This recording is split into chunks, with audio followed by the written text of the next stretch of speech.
So, Bob, keep that image in your mind as we do this podcast. What do you say? This first email is from patron Marta from Eastern Europe. She says, "Hi, Dr. Kirk and Bob. Do therapists have their favorite and least favorite clients? Be 100% real, please. You both make my life brighter every day, and Bob, you specifically. Oh, thank you. I never thought I could have so much love and respect for someone whom I've never met. We share similar struggles, and my heart goes out to you every time I hear you on the podcast. Thank you for that." Thank you. So Marta says, do therapists have their favorite and least favorite clients? Be 100% real, please. Bob, what do you think? Yeah, in a way. I mean, there's certain people that you have like valence with and other people that you have to learn how to have valence with. But I heard Marsha Linehan say once, it's in your interest to love your clients, all of them, which practically speaking, I think is true. Now, Colleen doesn't like it when I say that because it's sort of like she thinks it's just this big game. But what I've discovered about empathy is in order to have it, you really do have to make effort at it, especially with somebody with whom you can't relate or with whom your countertransference gets, set off, your own kind of, whatever's gets set off. Actually, that could be transference too. Your own kind of whatever's gets set off. Do I have favorites? Yes. Of course I do. I mean, come on. And that said, there are many clients I've had over the years where I've really learned to love them and learned to appreciate them. And I'm thinking of somebody that I started with recently who my first impression was, oh, I don't like. And within just a few weeks, I'm like, I really dig this guy. This is a good guy. And now when I see him, I really enjoy him and his partner, and really lovely. So yes, and then least favorites. Yeah, I do have some least favorites. Some people that have been like just fucking horrible to me. Mm-hmm. Very hard to take. I'm thinking of somebody that I used to teach in a skills class a long time ago who was just openly hostile with me. And that was pretty tough. Mm-hmm. Yeah. Yeah. I mean, of course, I'm a human being. There are people I like and people I don't like. But I still love everyone and I still try with everyone. I got a funny story about this. Please. This is a different person that I used to teach skills to who did not like me, was homophobic and thought I was gay, just oil and water, just didn't like me. And when that person wouldn't come to the class, like they'd skip a night, I'd be like relieved. And when they did, I'd be like, oh my God, here we go, 2.5 hours of this, right? And that they were just mean to me. Like it was like humiliating, right? And they were there for clearly because they had trouble with anger and hostility, and it was mucking up their life. So at one point, they'd been there several months, and they said, well, I think I'm gonna quit doing this. I'm like, oh, how come? It's like, well, I don't think this isn't meeting my needs, and I don't think this is helping me. I'm like, okay. So at the break, I sat with them and I asked about it, and I said, I think you should stay. And they said, of all the people in this room, Bob, why do you think I should stay? And I laughed and I said, well, at the very least, you give me practice in dealing with people that are hostile. And we had a laugh. And then the next week they came in and they said, yeah, this isn't for me. I'm going to go. They just came to say goodbye and stood up and looked at me and said, can I have a hug? And hugged me goodbye. I never saw him again. It was the only warm interaction we had over about 6 months they were in the class. What do you think he was trying to tell you? With the hug? Yeah.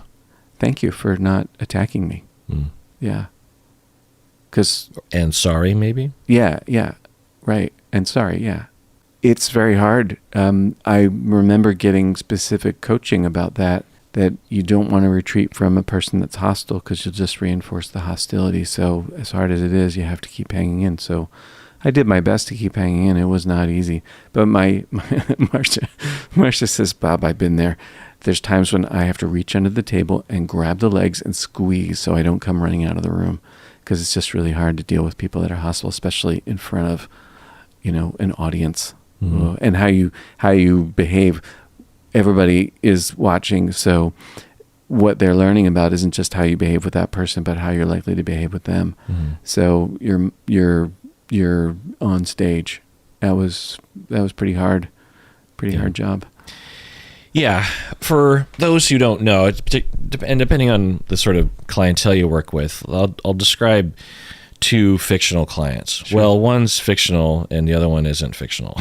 But one is a client that I like, which is a typical client. Again, this is the fictional one. This is someone that comes into therapy. I look forward to seeing them. They sit down, they work hard in therapy. They don't always like what I'm saying, which is fine, but they don't get hostile with me. They don't threaten me. They don't give me any weird vibes. Sometimes they might be a little bored with me or might even counter what I'm saying with something, but it's always polite, and I'm polite with them. They're polite with me. So somewhere in that zone. But there's a lot of clients where I absolutely respect them, the hard work that they do, the transformation that they go through, the bravery that they exhibit, the differentiation, the compassion for themselves and others that they work on. It's a glorious thing to witness, honestly. And so those clients, it's easy for me to like and to think of as, quote unquote, a favorite. And then another client that is not fictional, but I'm changing some details around. I've told this story before. Client, family, mom I sit down and the mom is berating me, and the kid, but mainly the mom, are berating me and saying that I'm a worthless therapist. I don't know what I'm doing. And you're completely incompetent, and this is 10, 15 years into my career, and I know that I'm not incompetent. I have enough confidence to withstand for 10 or 15 minutes of this. And it doesn't happen very often, but occasionally something like this will happen. And, at this point I'm a professor and a supervisor, and I've advised other people. And so, I have a routine, and I just said, well, yeah, I'm totally sorry. So I apologized, and I said, you might be right about that. I haven't felt very effective with you. I tell you, I'm trying, but maybe I'm not trying hard enough, or maybe I'm not a good fit. Maybe I'm not the right therapist for you. My style doesn't fit with you. I'm saying all those kinds of things, which are all true, and I'm okay with. Like, it doesn't destroy me to think that there might be 1 out of 1,000 clients that I'm just not particularly fit for, or I was off every time I saw them, or whatever, or I was being too afraid, because that was probably what it was I was so afraid of her because I picked up on her personality sort of early in our run that I felt fear, but clinically made a choice to go slow, because I knew through testing with her that she could not tolerate any kind of direct suggestion that she should rethink the way that she thinks or behaves with her family. And so I pulled back quite a bit with her, because I was like, I have to go slower with her. Anyway, so she's berating me, and the son is joining in. And after literally 15, 20 minutes of this, something she said, or the sort of length of time that it was happening, something went straight to my soul, and I started to have an anxiety attack. I started sweating profusely. My heart was pounding.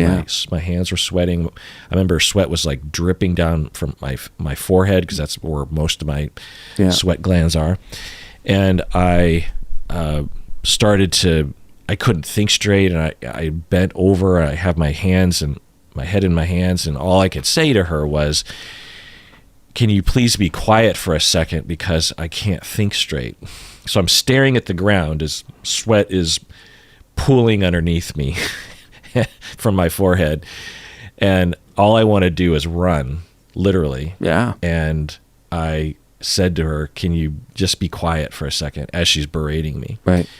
And her or the son or something realized, oh, he's actually affected by what we're doing to him. We should probably. So is that the same professional experience for myself as that other profile that I laid out? No, of course not. Do I see those in the same light? Of course not. Do I look forward to working with that client in the same way I do with other clients? Of course not. What are you talking about? Of course, that client I laid out is not one of my favorite. It's not. It is perhaps one of the least favorite clients I've ever had.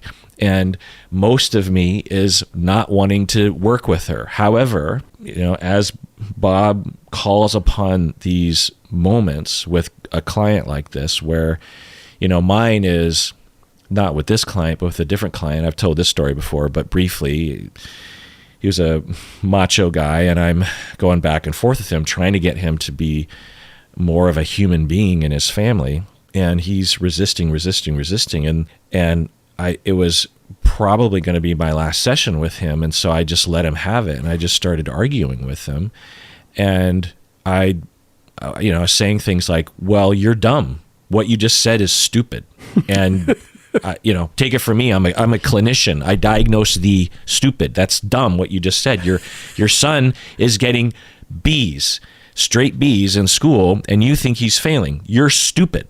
No one thinks like that. You need to, because I was trying all these diplomatic ways of trying to help him see the light, and I was just fucking done, And at the end of all that, we hugged, and then he became a long-term client that would cry every session. He needed somebody to match him. Yeah. I mean, I guess. Oh, no. You provided a container. You said, I'm not going to be pushed around by you. You let him know that he was held, that you were holding him. Yeah. That you weren't going to back off him. I mean, another way of looking at it is that I started talking like his dad, which was to berate him. Mm-hmm. And it felt familiar to him in a dysfunctional way that helped him to open up in a demented way, but in a helpful way, therapeutic way. I mean, it's people, right? I don't know, but it ended up being okay. My point is that for you hugged that one guy. Yeah. I have my client, and so that happened early in my career. And whenever I would run into someone that was like that, I would hold on to that. And there are a dozen other stories like that. Another story was actually about a student, and she would berate me in class as I was teaching. I mean, for no reason. Painful. She just in the middle of, class, and my hands sweat thinking about her because she was not a fun person to be with. But she would, under her breath, be like, oh yeah, of course you would say that, or geez, that's pretty stupid. And oh my God. Oh yeah, that's hostile. Yeah, there was something deeply wrong with this person. I don't know how she got in the program. This is way before I was like an admin. This is when I was just an adjunct. And I won't go into the details to protect identities, but by the end of the court, but I did everything I could to win her over, and I spent 99% of my emotional energy on her, as opposed to the rest of the students, because one, I just wanted to do what I could, but also I wanted to cover my own butt a little bit of just like, is she gonna get me fired or something? Anyway, right. So at the end of the quarter, she was, without going into details, she organized this grand gesture to actually appreciate me as a professor. So if I catalog the top 10 nicest things that students have done for me in my career as a professor, that she would be in the top 10, that moment. So so there's a dozen other stories like that. What made it change? Huh? How did it shift from the one to the other? Well, my conceptualization is that she has a characterological disorder, and she was transferring on to me. And similar to clients that I work with, I passed the test, and others would have rejected her and gotten into it with her. Yeah.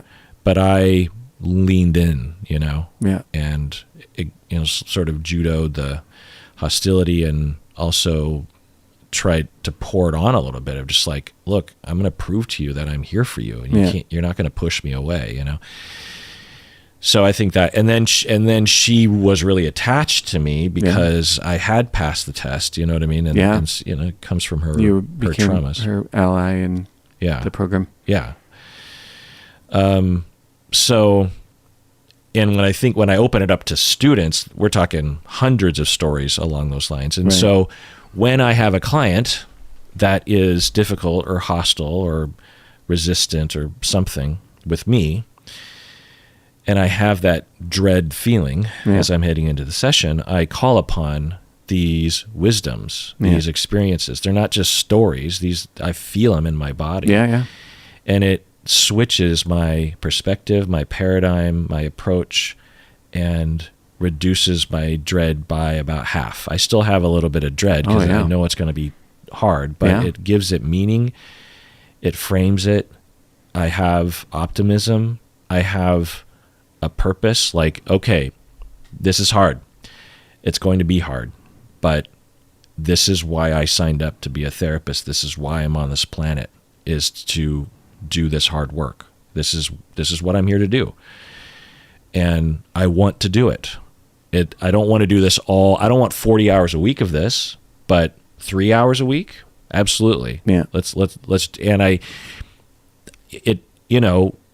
A soldier going into war, when the Americans and the British landed on, or there are various different nationalities on D-Day landing on Normandy. Oh yeah.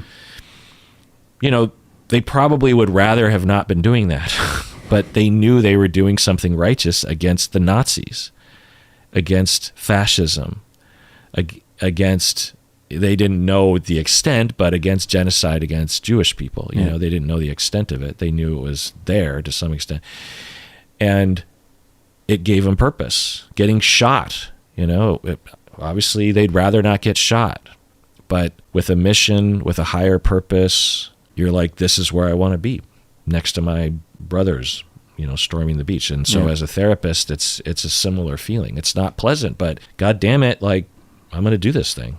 But to answer your question about least favorite and favorite clients, I guess if I were to just think about a different definition of favorite, least favorite, is if I were to think about like top 5 clients of all time, like my favorite clients that I still remember to this day, and I loved working with them, that kind of thing.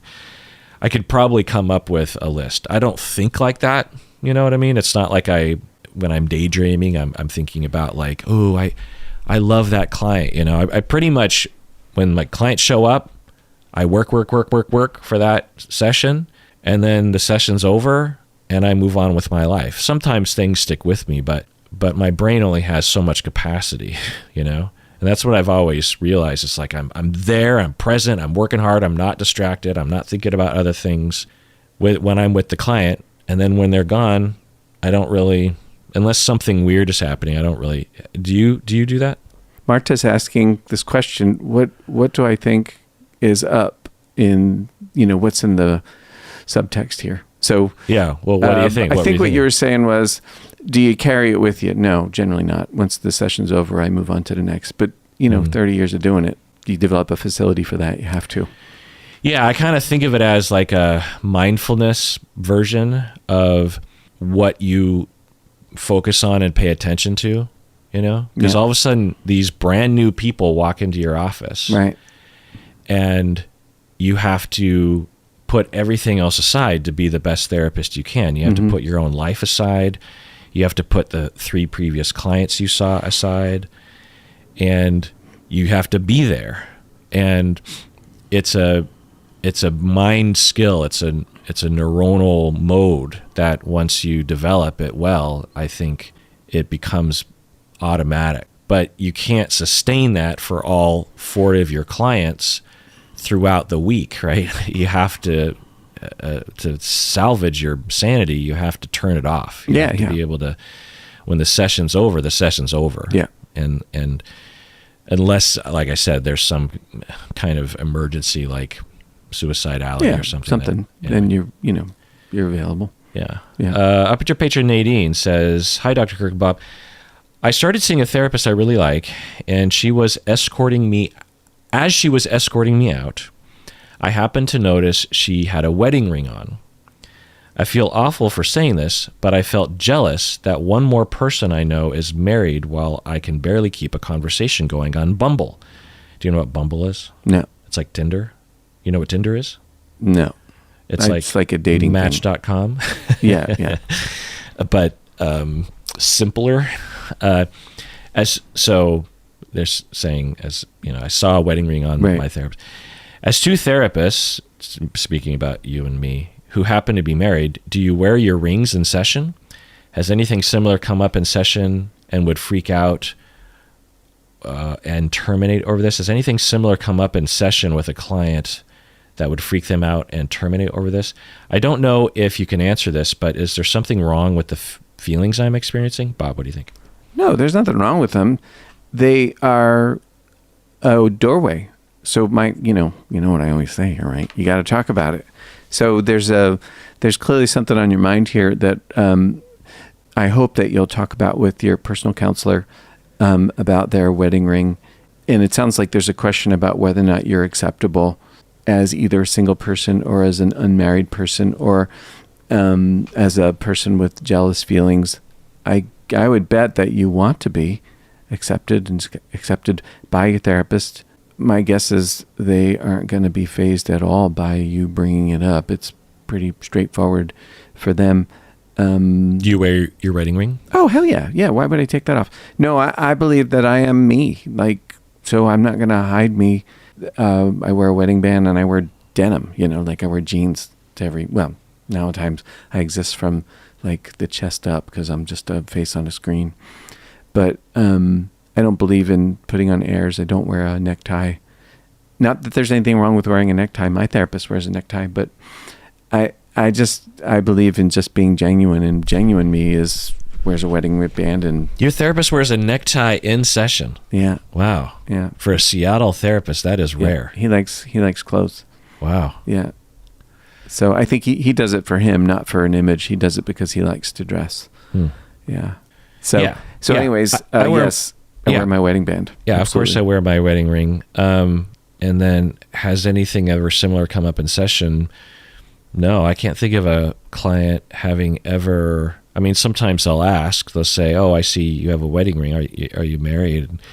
So that's pretty rare. But I've never had someone, as you say, Nadine, freak out or terminate about it. And then you say, "Is there something wrong with the feelings you're having?" No, there's nothing wrong with anyone's feelings. The speculation, but of course you'd want to talk with your therapist about this, that I would have is that people who have this kind of reaction, commonly what's happening is you're suffering, which you're identifying. You are struggling, as you say, barely keeping a conversation going on Bumble. And we have various different ways of coping with the suffering and with the schema of I am unlovable. Yeah, that. You, Nadine, as a lot of people, struggle on Bumble or struggle dating, but you're making a conclusion, I think, based on your schemas about why that is.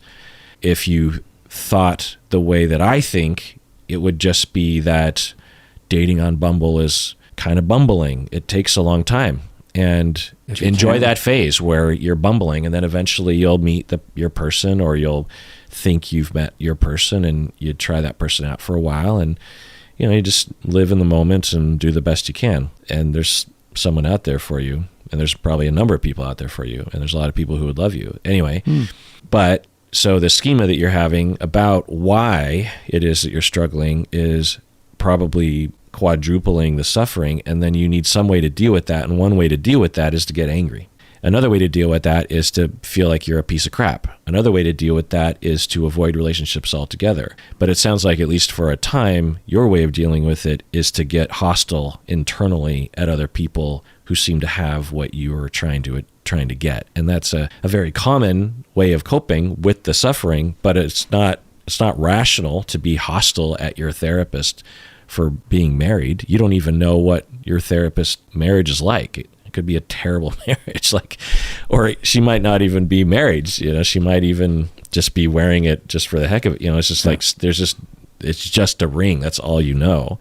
But regardless, let's say her marriage is the most perfect thing ever. It's not a rational thought to be angry at her because you're not able to achieve that. It's not her fault, right? When we have anger and hostility, it's because they have committed an injustice upon us. Your therapist has not committed an injustice upon you because she's married. Well, you're saying that anger does nothing to do with the situation and something to do with what's happening inside. Right. It's not, but it's not rational. It's not, your therapist has done nothing to, when we get hostile and angry, it's because we feel an injustice has happened. Someone has wronged us. Right. And so that is not happening. No. Your therapist has not wronged you. No, this is actually the textbook envy. This is envy is when somebody has something that you want. Right. But it's not like you woke up in the morning and said, I'm going to have the schemas and Yeah. relational traumas and coping mechanisms. You didn't choose this. No. But so this is, as Bob says, a huge opportunity to talk with your therapist. All right, let's take a break. Get back. More questions. What do you say, Bob? Yep. All right, we're back from the break. Let's do an OPP. These people became patrons all the way back in July of 2020. We have MP from God knows where, Max from Ogden, Utah. Oh, I've been through there. Me too. Through there. That has the longest downhill. We were driving across country. We were headed, generally west, and we went downhill. It felt like for 15 miles before we got to Ogden. Like, I've never gone downhill, pretty much downhill, straight on. I think I ruined our car brakes going downhill to Ogden. From the mountains there. Yeah. Kaylin from Edmonton, Alberta. Anna from God knows where. May from South Carolina. Emily from St. Paul. Kate from God knows where. Carol from God knows where. Melissa from Washington, D.C. Maria, upper tier patron Maria from Lisbon, Portugal. Wow. Confused, upper tier patron Confused from Albany, New York. Anna from God knows where. Claire from Pittsburgh, upper tier patron Claire. Janet from Goshen, Indiana. Buck from God knows where. Buck. That's a great name, right? Buck. Yeah. I knew a Buck. Serena from Fall City. Good old Fall City, which is where I grew up. Maria from Toronto. Sydney from Nevada. Isabella from Salt Lake City, another Utah person. Amy from God knows where. Luzu from Reseda, California. Stina from Sweden. Elia from London. Kendra and Emma from God knows where. Thank you so much for becoming a patron and staying a patron through thick and thin. What's Fall City? Why do they call it Fall City? Because of the falls. Oh, right. I was thinking Snoqualmie Falls. Autumn. Yeah. Fall City. That's my assumption. That makes sense. Yeah. Sort of logically consistent. Yeah. So, next question. I am anonymous patron from New York. She says, I am scheduled to see a new therapist. So I Googled her and I see that she recently filed for Chapter 13 bankruptcy. Bummer. Should this concern me? It is unreasonable to fear this therapist may... Is it unreasonable to fear that this therapist may not be trustworthy based on this information? I would never, ever feel comfortable asking about this in session. Love you guys. Bob, what do you think? Well, I can't imagine not asking. Like, if you don't ask, there's an elephant in the room. Though, you certainly don't have to. You don't have to ask. But here's one for you. What's going to be the impact of not asking? How will it affect your capacity to be open and vulnerable? If it's going to inhibit you because you're worried you can't really invest because, well, maybe they're going to file bankruptcy and somehow they're going to go away from your life. That's kind of a big deal. Like, that's like a trust thing. So, I don't know if I know all the rules, but it seems to me that things like bankruptcy are public record. Is that right? I don't know. Yeah, because they take place in court, and in court they don't generally seal things. The courts are generally public record. So it might be a kind of a uncomfortable moment, but I think the spirit of the question is, will the bankruptcy interfere with therapy in some way? That seems like a reasonable question. Will that interfere with therapy? The way you might ask, would say becoming a new parent interfere with therapy? Are you going to be around? Or, well, nowadays if you move like to another part of the country, will that interfere? The licensing and all that's kind of a tricky one. Your question is, I think it's a reasonable question. So, I don't think there's anything wrong with asking. I hope you do. Could interfere in that their practice could have to be closed, or they might have to move, like you said, or they'd be stressed out because of there's no way to know if any of that's true, but it's a possibility. And so, like, in contrast to that previous person having hostility towards their therapist because she's married, this anonymous patron from New York, there's a practicality. I don't think it's likely that it would affect the therapy. Probably not. But there's a chance, right? It could. So should you be concerned? I wouldn't be. Should you be concerned? No, probably not. Yeah. Yeah. If I knew my therapist had recently filed for bankruptcy, one, I don't know that much about this sort of thing, but from my understanding, there's a lot of reasons why people would file for bankruptcy. We have an association that it means that they're on the verge of being homeless, but typically that's not what's happening. It's often related to like debt, like you bought a house and you go through a divorce and your spouse loses their job and neither of you can afford the payment, or you could maybe afford it, but it would just destroy your family finances. So you file bankruptcy. Essentially, you got in over your head debt-wise is usually what it meant. And in today's society, that's real easy to do. Yeah. So or the family business that she's wrapped up in has some problem. And so as a protective measure, sometimes people will file bankruptcy just so that they legally can be protected against being sued, or there's just a lot of different kind of odd reasons as to why that would happen. Could it indicate that she's untrustworthy? I guess possibly. There's so many things unknown. What I think is happening, Anonymous Patron, is that, again, this is a new therapist, so it's natural to Google her. It's pretty normal. And by the way, this is another reason, if I had this on my public record, I would, what would I do? Well, I have a sort of a version of this, which is that when I have new clients, which has been a long time, but I would tell people, by the way, I have a podcast on the internet. So let's talk about that for a second. And if you Googled me, you might have found this or that. And I talk about how it could affect their treatment. And I recommend that they not look at that kind of stuff because it could complicate things, but they're free to do so. And if they ever want to talk, if I ever say anything online that bothers them, then please tell me. I'd love to talk about it with this therapist might want to potentially raise that with their clients. By the way, if you did Google me, if you ever come across something, you don't have to say specifically bankruptcy, but you could say, if you Google me and you ever come across something that is concerning to you, I absolutely invite you to talk with me about it. I'm not shy about it. I'm not going to be insulted. I can tell you everything about within reason, like what's going on, so that you can be reassured or something like that. So that's something that therapists, we all ethically have to address. There's different practices, but that's one of them. But what I'm guessing for you, Anonymous Patron, is that you were unsure about this new person. You were like, oh, what's going on? So you Google them, you get this. And since you have almost no basis of trust for this person because you haven't developed a relationship with them, you only have this to go off of. Right. And so, as Bob was saying, you don't have to bring it up. So there's a chance that if you don't and you develop a good relationship with her, this will just fade into the background and you never have to bring it up again.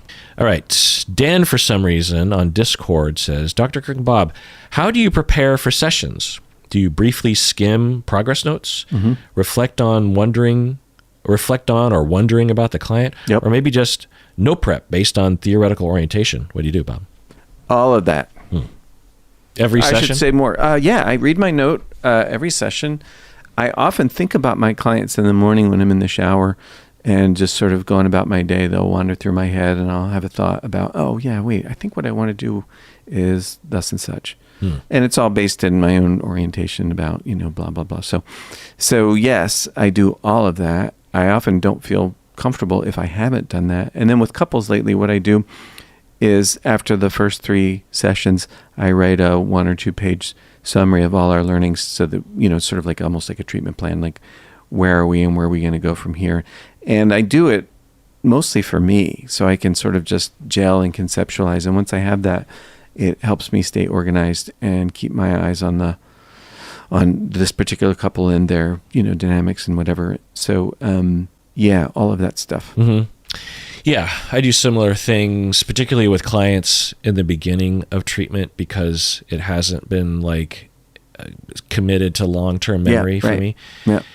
And there are times when I didn't do this and I'll be halfway through the session and realize, oh my God, that's right. We talked about this last time. Yeah. And I'm repeating the work, or I'm going in a direction that if I had remembered where we were last time, I wouldn't be here. And it's bad.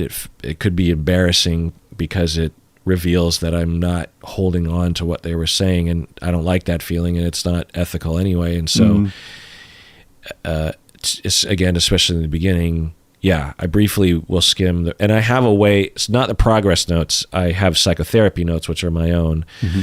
And I have a format where I can just look at the first page, the front of the first page, and quickly get the highlights. There are certain things that I know I will want to see the next time I see these people, or maybe even in perpetuity. There's certain highlights, schemas or relationships, or sometimes even names. It's sort of embarrassing. And I always write down names. I've been validated by you and others around this too, because I'm not particularly good with names, but I think this is normal that I will see a client and maybe even it'll be session 4 and they walk into my office and I cannot remember their names. I remember them. So awful. I remember their faces. I remember the story.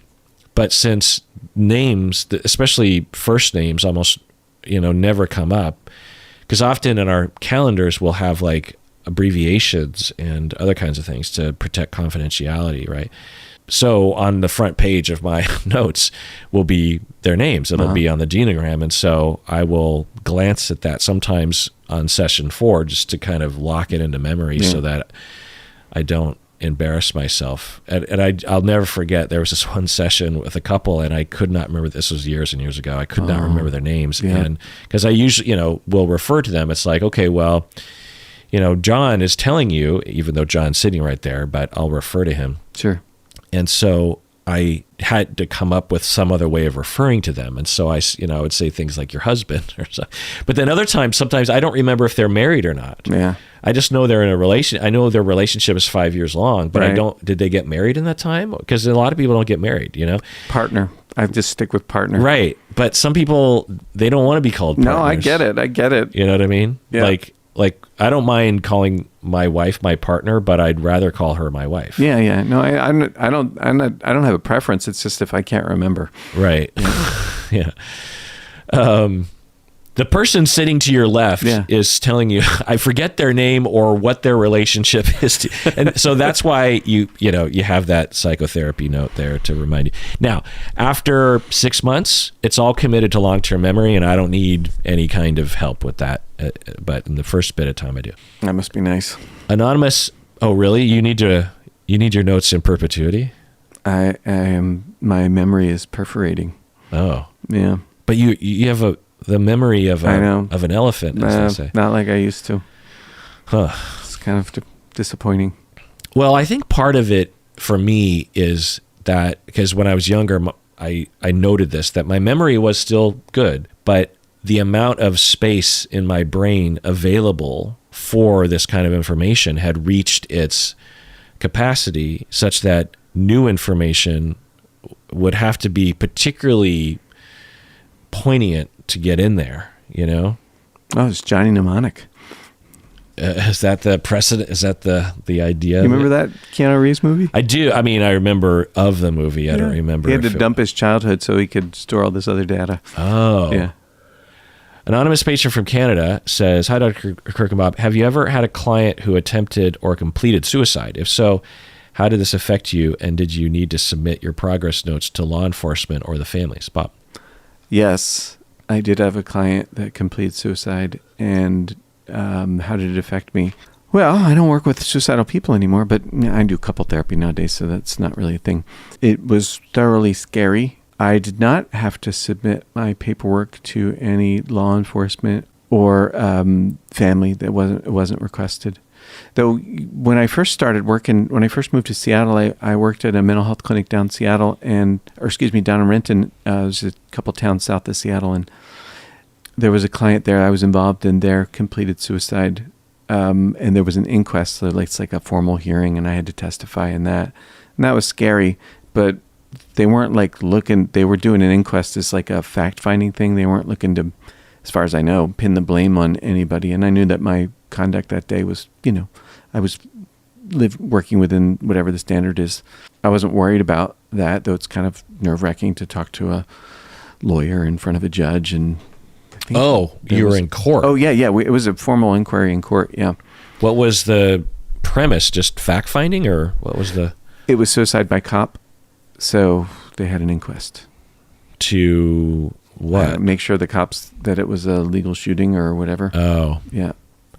So interesting. yeah, I think that's a really shitty thing to do to somebody else. Oh, yeah. Is to, scare them into pulling out a gun and shooting you. Oh, That's what trigger warning here. A little late though.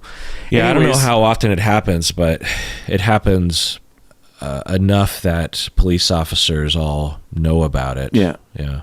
I imagine, given what their behavior that day, that probably would have happened. I mean, anybody would have, any police officer would have responded in the way that they did to protect public safety. Anyway, it doesn't. So wait, so you had to provide your testimony, yeah, as a eyewitness to the client's work, because you're not a clinician at that point. I was a case manager, and I was on call that day, and the parents called me, and so I went to his house to assess him, where he was living with his folks, and he was pretty psychotic, really paranoid, and they were scared for their welfare because he was a big guy and he was really hostile and he was making threatening. And I'll never forget, they had a kitchen that was like, one door in and out. There's no escape. And this is a big man. I'm pretty tall. He was bigger than me. And I was in the kitchen and he was in front of the door. And I thought, ooh, boy, I'm trapped in here. Yeah. Yeah, it was scary.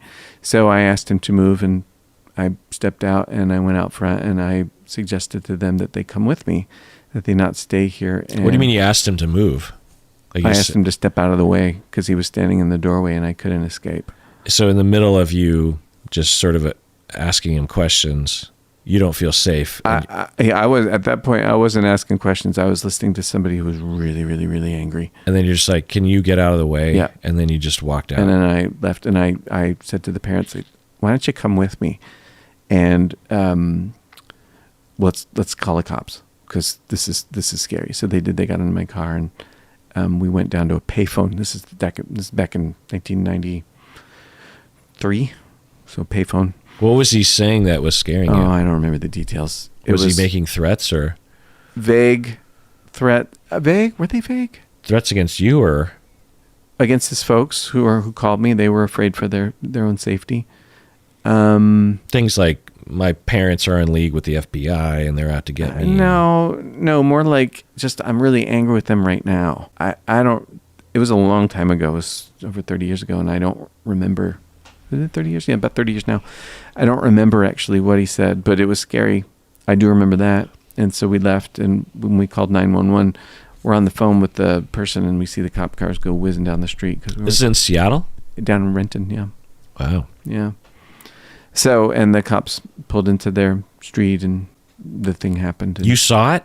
No, we didn't get back until after it were over. So I'm wait, happy to not have seen it. You call the police. Yep. They arrive. Yep. Then what? Ahead of us. What happened from what you understand? What you mean? What was the incident? Yeah. He came outside. He had a big hunting knife. He went to his neighbor's car and used the butt of the hunting knife to smash the windshield. He was successful. The cops showed up, and they told him to drop the knife. Was he mad? Do we know what he was mad about at that moment? I don't know. No, I don't know what he was mad about. Yeah. Could he have been mad that you and the parents left the house? He was angry when I got there. If he was, it was just a continuation of whatever. But he was dangerous, so we left. Safety first and all that. They told him to drop the knife. He dropped the knife, and he pulled a pistol out, and they shot him. And it was a BB gun pistol, but it looked real, so yeah. And he died. He wanted to die. I mean, it was impulsive, but nonetheless, that was his aim. So, yeah, it sucked. And then you arrive. Yeah, we came after he was passed. The cops. I mean, they literally within a couple minutes had just shot him. Yeah. And you arrive at the house. Yeah. With the parents. With the parents. What happened? Oh, those poor people. I mean, they're shocked. They're confused by it all. I think a cop was describing to them, what happened just now. Some ambulance came and they took his body, and you're sitting there trying to help the parents? Mostly just supportive and quiet while there's not a whole lot to do except to be nearby. And How did you feel? I think it was kind of surreal. Shocked. I felt shocked. And I went back to my office. Did you feel responsible? No. I'm not responsible. So, I know, but it wouldn't be unusual. No, yeah, I understand that. No. I didn't feel responsible for that one. So, And the parents, did they say anything to you, or? No. I think I probably wished them well. And then several months later, there was an inquest. To determine if the shooting was justified? I think so. I don't really know what the purpose of the inquest was. Yeah. The circumstance under which they were probably looking to understand what led to what. Mm-hmm. That's what an inquest is for. But I don't know if the aim was to assign blame to the police or to the clinic where I worked or to the case manager or me. I don't think it was. Were you coached by the clinic at all about what to say? No. Me and that fella's assigned case manager. I was just on call that day. So this wasn't one of your clients? No, not one of mine. I'd never met this man before. Oh. Young man, too. You were on call? Yeah. Wow. Yeah, back in the days of the pager. Ongoing case manager say? Do you remember that? No. Though she and I, we didn't really talk too much to each other. We didn't work schedules that often overlapped. But we spent that morning together because we were both waiting in the courtroom, outside the courtroom, to be called as witnesses. So we just kind of chatted or whatever. And so she knew more about the client than you did, because you just arrive on the scene, boom. Yeah. You feel a threat. Clearly, there was a threat. Oh yeah, that guy was scary. You get the parents out, call the police, and boom. Yeah. So. Wow. Yeah, that sucked. What was the question that we were responding to? Can't remember. Have you ever had a client that had attempted or completed? Have you had clients that have attempted suicide? Yes, many. Yeah. So, while in treatment with you? Yeah. The thing about that is a reasonable question is, did you have an intent to die? Because lots of times people will do non-suicidal self-injury as a way to regulate emotion, or they'll be ambivalent about their goal. They won't have a clear interest or desire to be dead. They just are, they're in crisis, or they're, panicked, or, feeling really desperate or something. So I've had that many, many, many times over the course of 30 years. How does it affect you? It doesn't. I mean, I think you develop a facility for it. This is mainly I should restate that. That's scary. And also there's a protocol to address it. Right.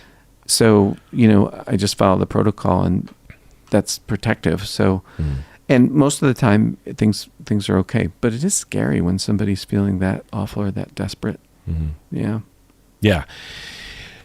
That's what I'm always trying to get my supervisees to get to, which is that you follow the protocol. Yeah. Because it's going to happen. Yeah. And here's the protocol. Here is the outline checklist to follow so that you don't have to think about it in the moment. Right. So what I would do is I would walk them through it, and I would say, as your supervisor, this is one of those moments where I'm here for you. Yeah. And they'd be like, do you charge extra or something? I'd be like, no, this is part of the gig. It doesn't happen very often. So here is my checklist. Right. And we'd probably already been over it anyway. Yeah.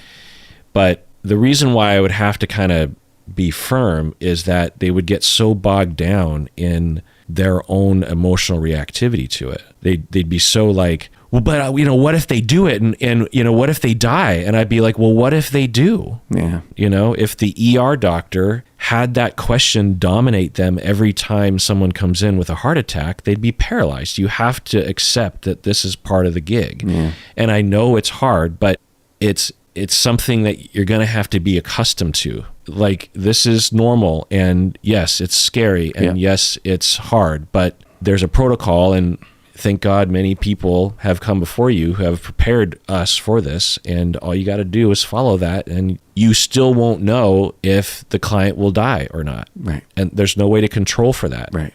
And if you're that emotionally attached to your clients, then let's talk about that, because you can care for them, but if you have clients who are at risk of suicide, then you have to accept that that's part of the gig. In the same way that the ER doctor can't become that attached to every client that comes in with a heart attack, because it'll destroy you as a clinician. You have to. So, part of it was just frustration with the bad supervision that had preceded me. Sure. And just this lack of, because a lot of times it'll just be like 3 hours of a lecture of a PowerPoint about suicidal crisis management or something, and there's so much more involved in it. It's a whole system. There's legal aspects and ethical aspects and crisis management and coordination of care of other professionals. You have the county designated mental health people, you got the psychiatric hospital, you have the psychiatrist, you have the family. It's a very weird mode to go into as a therapist typically, because we're not typically in that mode, for most of us. Most people aren't. Yeah. We're usually, as therapists, we sit and we listen. We're not usually like active case managers, which you have to become sometimes for these clients that have suicidal thoughts. But I suppose for me, that's never been a thing, because that's how I started. Right. So. Yeah. So you had that benefit of knowing. Yeah.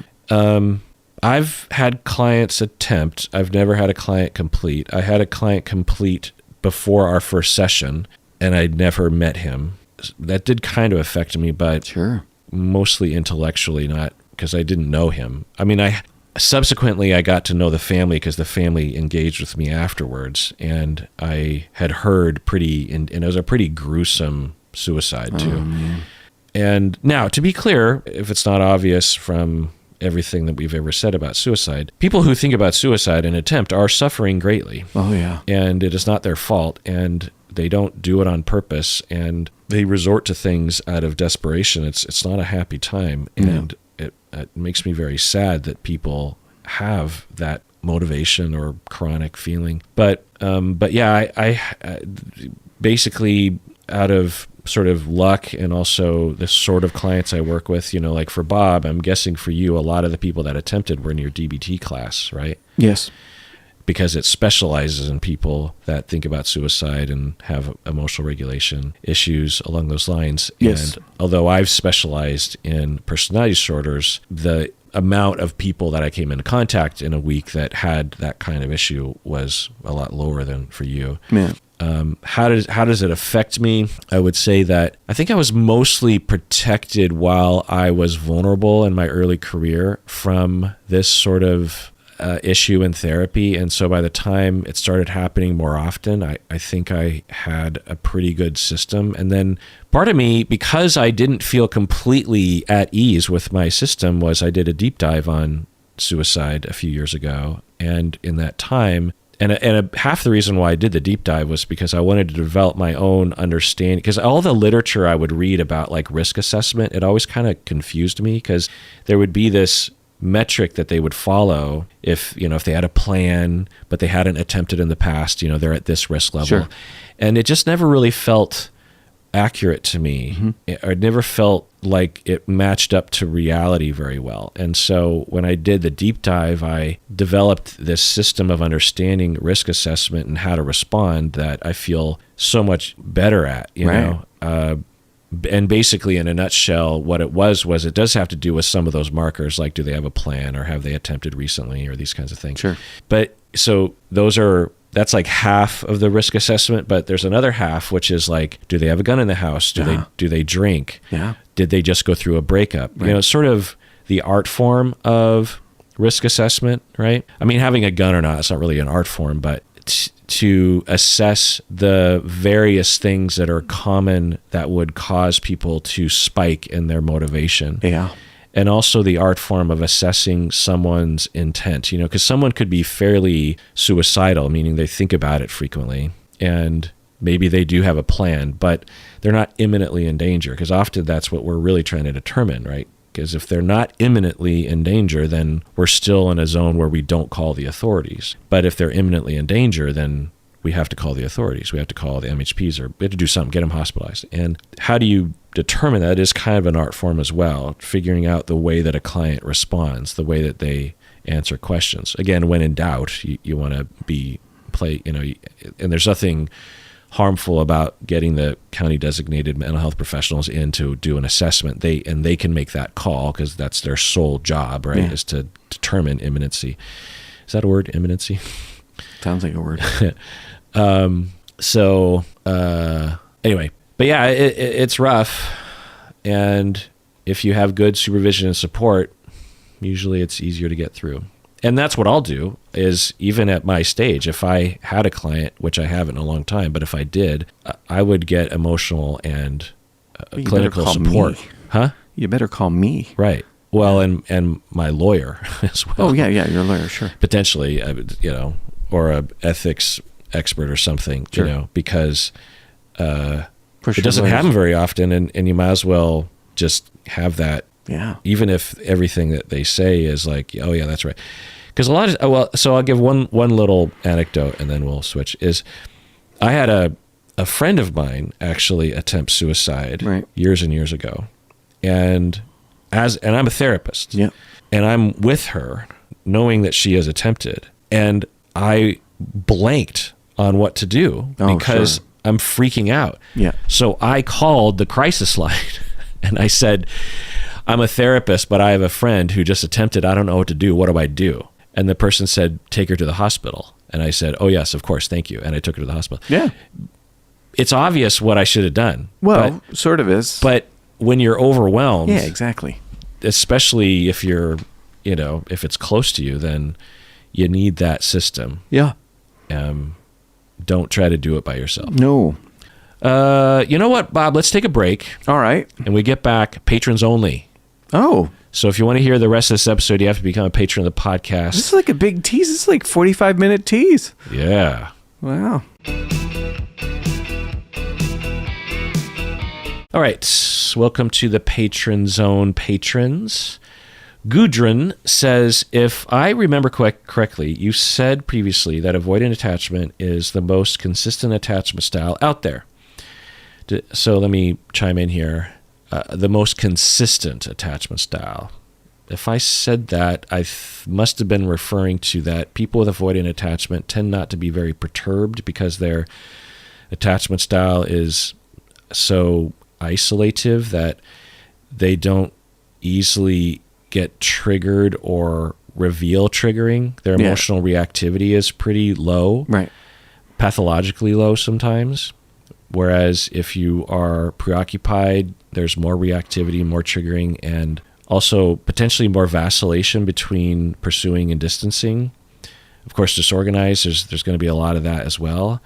So if that's what I was referring to, that's what I was referring to. Does that mean that if a person acts loving and caring, moves in with you, and goes to therapy with you, that they're leaning more disorganized?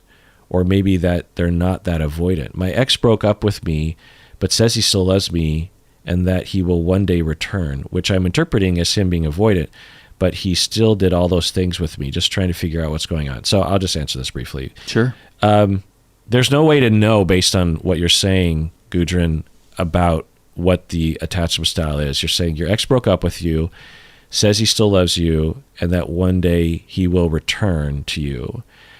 And you're interpreting him as being avoidant. Impossible to tell from that. Avoidant attachment is, you would need more data. You would need to know what's going on inside of him, the patterns, how he feels, all that kind of stuff. So I would mainly just try to tend to your situation as best you can because you deserve support and help during this time. And I understand that you're trying to look for like some way of conceptualizing what's happening, but at least based on what you said, it's hard to tell what's going on there. Anonymous says, my 20-year-old stepdaughter was recently diagnosed with borderline personality disorder. My first question is, does major trauma have to be part of someone's life that has BPD? If so, the trauma that I know she has experienced is that the divorce of her parents around the age of 3. Her mom had a hard time taking care of her consistently. Could that be enough trauma to trigger borderline? What do you think, Bob? Sure. You start thinking about temperaments. And I was just looking at this thing the other day about attachment injury, and what they said was, this is some journal article I got. It doesn't matter. Pain Central doesn't categorize doesn't rely on the category of the slight in order to recognize what's painful. What's painful is painful. So rather than trying to figure out, does this trauma meet, according to Hoyle, the definition of what would be, have this impact on somebody, really what you want to do is you want to pay attention to what's the meaning and what's the loss. Like, so if this parents split up when they were 3, well, what happened? Like what happened for them? Did they lose did the interactions, did the relationship between her and either of her folks, did it change? Did somebody move away? Did the parents start fighting, like in front of her or involving her in the thing? Like, who knows? So the thing to think about isn't like, well, did that divorce, because different temperament's going to have different response to the thing. And I always say to my people, it's not what happens, it's the meaning that the humans make of what happens that seems to matter the most. So I wouldn't get too wrapped up in was it or was it not a big enough trauma. The thing is whether it was that or something else, if they have BPD now, they have it now. And so, maybe it makes sense to pay attention to that, right, as opposed to trying to figure out what caused it. Yeah, I've talked about this many times before, but in brief, in addition to what Bob is saying, there are very subtle ways in which borderline and other kinds of conditions like this can be created in the first 3 to 5 years of life. Yeah. And just knowing divorce really tells you nothing. Even hearing that the mom had a hard time taking care of her consistently, I mean, that's more in the direction of the breeding grounds for borderline, but even that, it's hard to know. There's a lot of subtlety to parenting. If you've ever parented a child, particularly a very young child, you know that it's very subtle. You might not really notice it because you just naturally step into the place of interacting with your child. Think of all the facial expressions and the attunement and the reactions to the child crying, or when the child is tired or uncomfortable or happy or joyful or wanting to play. There's so much subtlety to that. And if most of the time or half the time as a parent you have a slight hostility or a slight distraction or a slight, just not super attuned or available to the child, then that can really do a number on a kid. Now, most of the time, if you're attuned most of the time, then most of the time things will be fine. So don't get too worried about it typically. But you don't have to go through something obviously traumatic to develop something like this, because if you're 12 months old and you're getting the impression that your parents aren't really there for you, that creates a dilemma for the child. They have to deal with that somehow, and that's what we call personality disorders. So the other thing is, like, based on so this is your stepdaughter and you're married to the parent of the daughter, right? So your primary historian is probably your partner.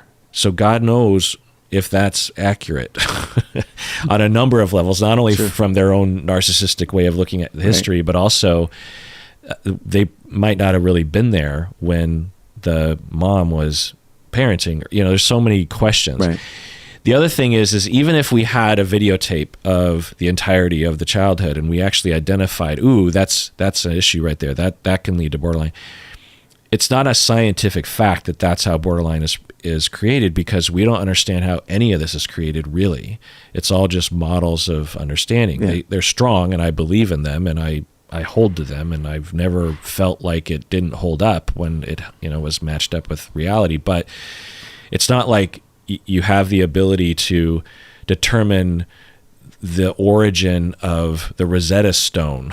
There's science to that, of like carbon dating and other kinds of things. The borderline is a human personality construct that we develop as a way of understanding things and guiding treatment that, in 500 years, they will laugh at the way we talk about psychology. They'll just be like, they'll probably say, well, with what they had, and they weren't wrong about a lot. But what they didn't know was that, all of our understanding of neuronal life is a lot more complicated than that. And so we just don't have the ability to answer those questions yet. So there's that. You also say, also, since I have known her at about 6 years of age, since I've known her since 6, she has lied a lot. When she was very little, just making up stories. We didn't think much of it until she got older and lied about some big stuff with consequences. Is this type of lying ever associated with borderline? What makes someone lie about stuff that doesn't matter? Meaning she will just make up stories to tell at the dinner table. It's just pointless. Bob, what do you think? Yeah, it's not pointless. People lie. People do everything that they do. They do it for a reason. They do it because it has a function. It just sounds like you might be looking through this through a very narrow and decided lens. And, you can look at that person and say, well, they're doing it pointlessly, or they don't have any reason to do that. You're missing what the reason is. And it looks like you might be trying to explain their behavior in such a way that the method that you have to explain her behavior is serving a function for you, and feeding a bias. So, since you wrote in, because I want to be straight with you, why don't you think about why you're thinking the way you're thinking? Mm-hmm. What do you think is there? Maybe it splits their loyalty. Like maybe they think that if they look at the kid as a product of environmental factors, I'm sure it's not the whole story, that they'll be disloyal to their partner. Like, oh, I'm going to be calling mom, whoever I'm married to, I'm going to be calling them the bad guy. Maybe it's something like that. Maybe they'll catch a raft of shit if they have anything to say that's critical of the parent. Not that they need to go out of their way to do that. I mean, everybody does whatever they do for their own reason, and things are caused by the things that came before. So I don't know that it makes sense to lay blame here, but it sounds like that's what's the writer the person who wrote in is trying to sum up the kid's behavior as the kid's a bad kid. And I don't think that's true. And well, what do I know? But I don't actually believe in bad people. So I think that there's something functional about the way that this note is written and the questions that are asked. Mm-hmm. Yeah, it's hard to tell what exactly is happening. But to answer the question as it's written, lying is not a component of borderline. I wouldn't even say there's an anecdotal, for me, association there. If anything, people with borderline are more likely to be truth tellers in some ways, blunt in their truth tellers. But often when I see this, what we call this is pathological lying, in that the lying is done about things that don't make up any real sense, or situations where it's easily detected as a lie, because that's what you described, saying that she lies about things that don't matter, and she will just make up stories to tell at the dinner table. And if that's true, that it is lies, which we don't know, then there are a few different paths to that. The most common that I've experienced is, especially if we're looking at someone with borderline or that's conceptualized as having borderline, the attachment disruptions that both major attachment disruptions early in life will often be the determining factor in my model that will contribute to borderline and to what you're observing with the lying. And so the lying that I experienced in people along these lines were, like, one example was there was a kid who was raised in a institution in Korea. He was an orphan, and there was no consistent care with, caregiving for the first, number of months of life. And so he, in my model, had zero attachment stability, and during a time when that's all a child is looking for, that's all a human is looking for, is their entire body and mind is oriented towards finding that one attachment figure, particularly at 6 months and beyond. And without that, the child's neurology develops different, such that they don't ever really build a connection to other human beings, and thus they lack a foundational empathy or care, and not that it's not a choice that they make. We can call this psychopathy or antisocial, but I do consider it to be a little different than that. But I could see how some people would characterize it as that, or a flavor of it anyway. And when you don't have a firm basis of empathy or care, it's not like you're actively against other humans.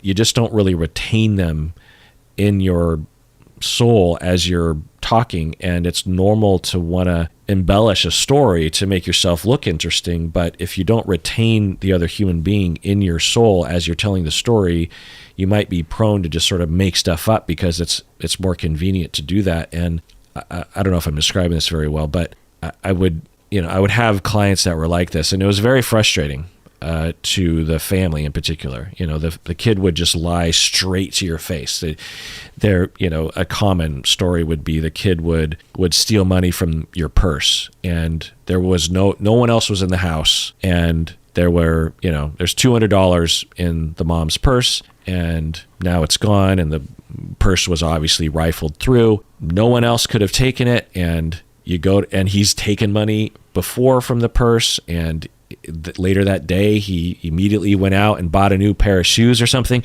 I mean, it's really clear, right? And the parents will confront him, and he'll be like, I don't know what you're talking about. You're always accusing me of things. Like you're the liar. And he might even get real angry and start breaking stuff. He's just like, you're always accusing me of all this bullshit. You know what I mean? And as a parent, you're just like, and it's not about the money. It's like, we can't trust you, and we probably wouldn't have even punished you given all the other stuff. Can you just acknowledge, or we might have even given you that money? Like, parents, it's not about catching a kid in a lie. It's just like this consistent disregard, and when that is gone in a family, it's really hard for parents to cope with, which I get. So I don't know. It doesn't sound like it's in that category. It sounds like it's more like she's making stuff up to make herself seem interesting or something. But anyway, Anonymous says, tips on how to deal with a narcissist in the best possible way. So just chiming in here, I'm not a big fan of the term a narcissist, because in popular culture, I don't know what people mean by that. So so when you say it like that, I don't know exactly what you're referring to. Because if you're just saying, how do you deal with someone who is self-centered, which is what I would think to be at the center of the word a narcissist, but not necessarily someone with narcissistic personality disorder, then that's one thing. Anyway, in my case, specifically a mother-in-law who has always tried to ruin her 3 sons' relationships. So mother-in-law has always tried to ruin her 3 sons, so probably your partner. She's trying to break me and manipulate the other family members against me. I would like some pointers on how to deal with her in the best possible way, and how my partner and I can set boundaries with her. She's extremely manipulative and wants to have full control of everything. I'll just answer this briefly. Go for it. It's hard to know exactly what's happening there, Anonymous. I get questions like this a lot about in-laws that are trying to ruin people's lives. I imagine some of it is absolutely true. It's also possible that it's not. The mother-in-law could be suffering from something. If the mother-in-law is abusive, which is absolutely possible, it's just kind of a no-win situation, because your partner probably still loves his mom, and you're like, we need to draw boundaries, So really, you're being triangulated into something between your partner and his mom, and you don't have a lot of control. You're kind of powerless over it. So, I don't know how to answer that question. Christina says, my 7-year-old has a horrible but Anonymous sounds horrible, but I would just find a family therapist, I guess. Christina says, my 7-year-old has a horrible temper. He throws fits, screaming and lying on the ground for up to an hour in school if the teacher redirects him and tells him to do something he doesn't want to do. I feel like I've tried everything. Could he have a behavioral disorder? My brother is bipolar. However, my son doesn't seem to have periods of ups and downs. Again, I'll just answer this briefly. Yeah, he could have a behavioral disorder. Often the sort of disorders that we diagnose kids with, they're not real strong disorders anyway. They're kind of catch-all categories like oppositional defiant or conduct or something. And usually with a 7-year-old, and I've diagnosed 7-year-olds before, they're very tentative because you don't know. You could just have a 7-year-old going through a phase. It happens sometimes. So, and it's not like there's a medication for either. Any of the things that we're talking, there's a medication for bipolar, and sometimes I wouldn't go along with this, but I would see 7-year-olds diagnosed with bipolar, and I'm just like, how would you know?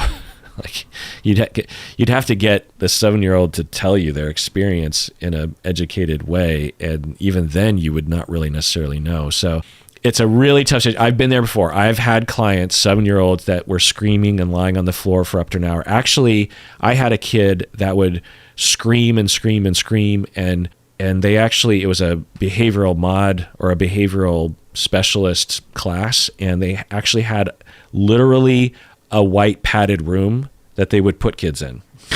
This like closet. And again, I don't know what to think of it, but I was there when they had to do this sometimes, and he would scream in there for 6.5 hours, the entire school day. He would scream and scream. And because as a school, it's like, well, we still have to teach our kids, and the kid is screaming and also being violent with other kids. And we can't kick the kid out because we're required to do something with this kid. And so it's just a really tough situation. I've been there before. And a lot of people from the outside who haven't worked with kids like this will blame the teachers or blame the parents or something. And I'm just here to tell you, like, it's rough. Sometimes you're like, is it the parents? Is it the school? I don't know. A lot of people are trying everything they can. It's a very horrific, difficult, traumatic thing to witness and to work with for everyone involved. So, and I've problem solved with those families, and half the time we get nowhere because we try everything, meds and therapy, different approaches, and give the kid everything they want and don't give the kid, it's just like, it's really, really tough. It's a very difficult situation. Andrea says, Dr. Kirk and Bob, I have 2 questions. But firstly, thank you. Listening to your podcast was a huge influence in my decision to change careers at 40-something and study to be a therapist. Hey, right on. I began listening to your podcast while pruning the vineyards. Wow. That sounds fancy. Pruning the vineyards? Yeah. I am now a few years into my journey of studying 2 degrees, one in psychology and the other in counseling. I'm guessing that this is not in the States because or it says New Zealand, because over here it would be the same thing. But yeah. I start grad school in your country next year, but I am still tossed. It is kind of weird that we call it graduate school because it's for graduates of a bachelor's, right? Yeah. But then we call postgrad after graduate school. That's right. Commonly. But anyway, but they call graduate school postgrad next year. But I'm still tossing up between the counselor pathway versus clinical psychologist pathway. Oh. Which I don't know if we understand that difference here in New Zealand. I mean, we certainly have psychologists as doctorate people, and counselors can be masters. But anyway, what are your thoughts on the differences in these roles? Why did you choose to be a counselor rather than a psychologist? So Bob, why did you not become a psychologist and decide to become a master's level counselor instead? Because I didn't want to be in graduate school that long. Yeah. And it wasn't necessary. Yeah. Though I come from Pennsylvania in the 90s where they didn't have a master's in counseling or psychology. You could be a social worker or you could be a psychologist, and that was kind of it. I don't even know if they had MFT programs back then. They may have, I don't know. But in any case, when I moved out here, I discovered there was a whole group of folks here who were working with master's degrees, and I thought they all got kicked out of psychology school because they got a terminal master's or whatever, and so these were all failures. No, they have this thing out here that was a little more enlightened than where I'm from, where you could actually get a license and practice as a master's level clinician. So, well, back then we weren't licensed; we were registered counselors, certified mental health counselor. That was the thing. You could be a registered counselor, and then there was a certification, and then that turned into being a license. Right. So now, I originally was a CMHC, and then turned into LMHC whenever they did that. Yeah. Back in the same. There was a certified marriage and family therapist, and then it became a licensed marriage and family therapist.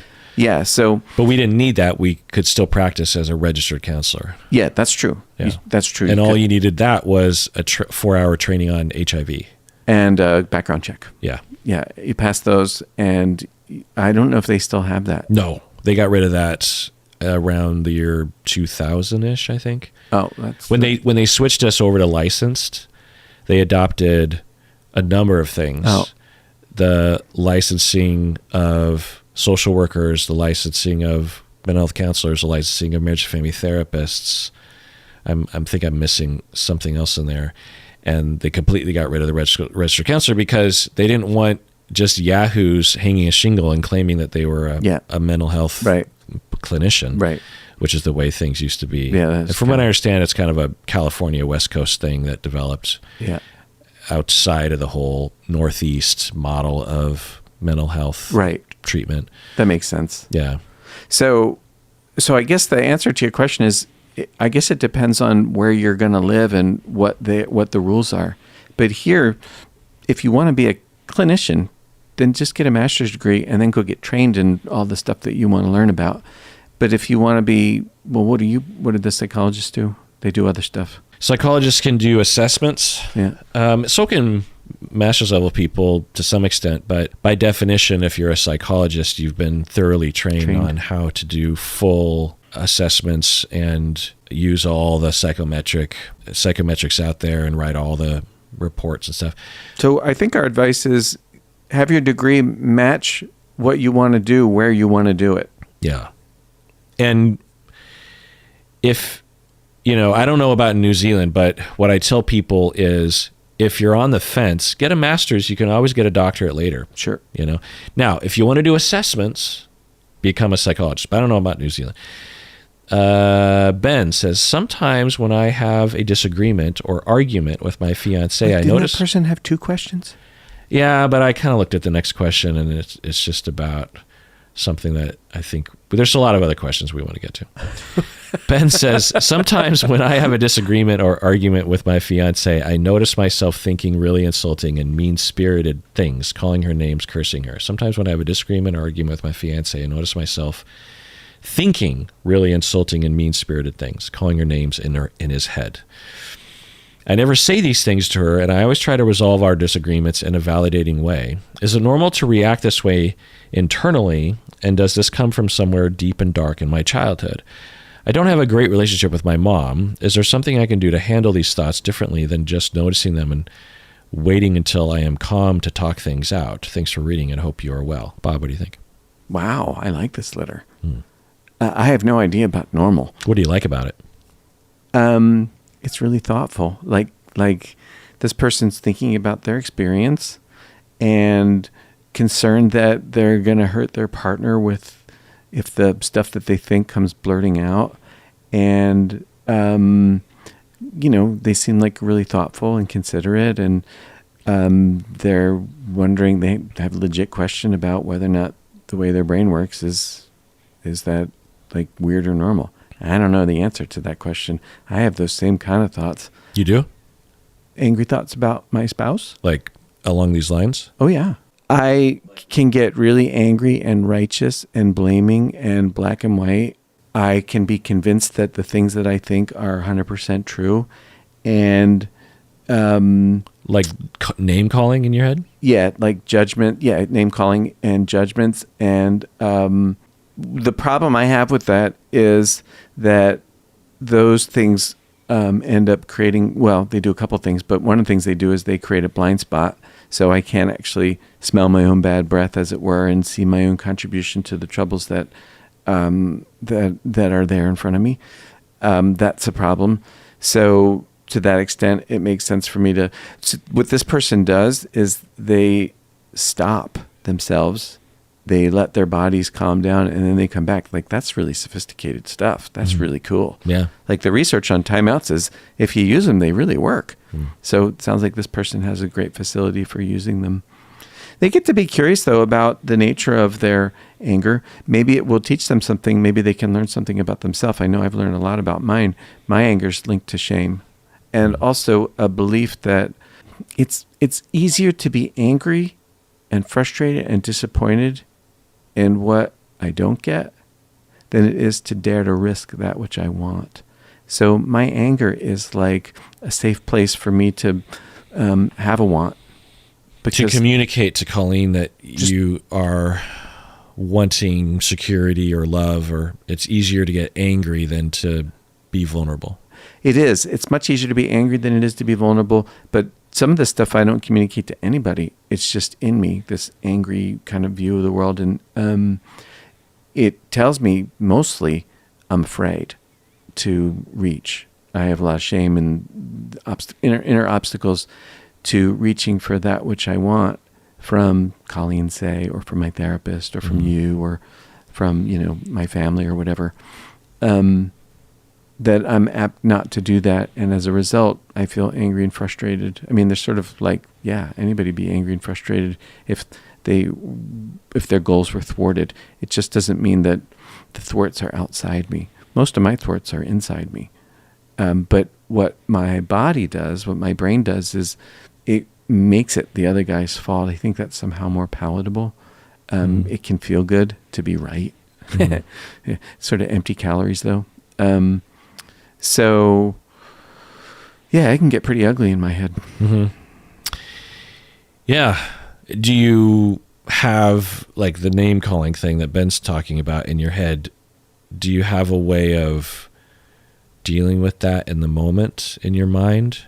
Like, do you, well, I'll just talk about for me. Sure. I'm trying to think if I have name calling in my head, but definitely like really angry statements, something like, this is 100% her fault. I did nothing wrong, or why can't she just fucking get it? Or I don't know, whatever you sort of say in your head. Sure. And, that's all normal. And name calling is kind of particular though, right? Because I think I'll just say from my own standpoint, and if I had a client, I might recommend a similar thing of, if it's an intrusive thought, it's an intrusive thought. You're not going to be able to do anything about it, but I wouldn't necessarily entertain it. Yeah. Or if it helps to entertain, like sometimes it can help to just be like, fuck, and then you get it out, and then now you can recenter or something. But sometimes when you entertain the name calling, it makes it worse. Oh yeah, you're feeding a dragon. Yeah.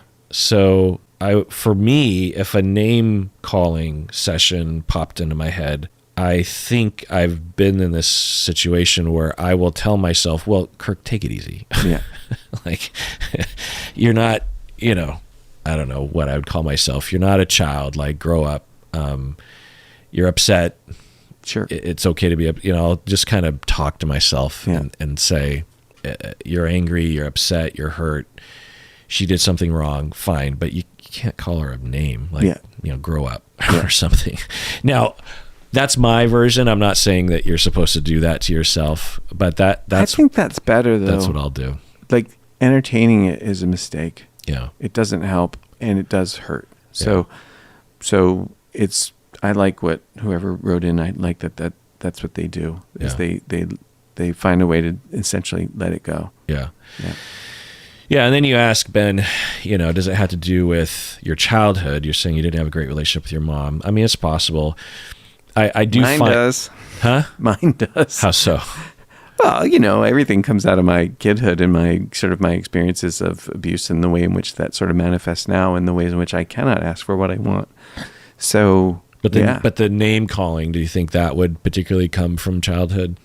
Oh yeah, that's what got modeled at my house. Right. I think that's the thing, is if it's modeled. Yeah. If it's and if you're a parent, you'll lament this, that things will fly out of your face when you're frustrated with your kids. You're just like, oh my God, I am my mom. Yeah. I swore I would never be like my mom. I'm exactly like my mom. Right. What happened there? It's modeling. It gets in there. It just gets permanently shoved into the Rolodex of options. And when you're frustrated, it comes up and you do it. I like that, the Rolodex of options. Yeah, right on. It's stuck, and you can try to use your willpower to yank that thing out, and it's not going anywhere. It's in there. And so, do people know what a Rolodex is? Look it up. I know, it's funny. Really I was thinking that. Because I use that metaphor all the time. Oh, it's a good one. And like a few days ago, I was like, you know what? I probably should come up with but I bet you anything, younger people have heard of it, one, And two, there's probably like an app called a Rolodex that literally looks like a Rolodex. Wow, that's cool. You know what I mean? Now I want one though, not the app. I want a real one. Did you ever have one? No. I've never had one. I never was, I feel like we just missed that. That's might be just before our time kind of thing. Yeah, because I did have a planner, and in the planner, with appointments, right, a daily planner, at the end there were these pages, these blank note pages, right, and that was my Rolodex. I had all these phone numbers, and, right, that sort of thing, right. But anyway, so yeah, it probably does. The specificity of it probably comes from your childhood, and yeah, that's a good way to put it. The impulse, though, is I think universal. It sounds like, Ben, you're like, am I weird? And I'd say no. It's like extremely normal. It's not what the rom-coms usually depict, but it's the reality that is here with us. Julia says, how do you guys deal with living in a society so focused on making money?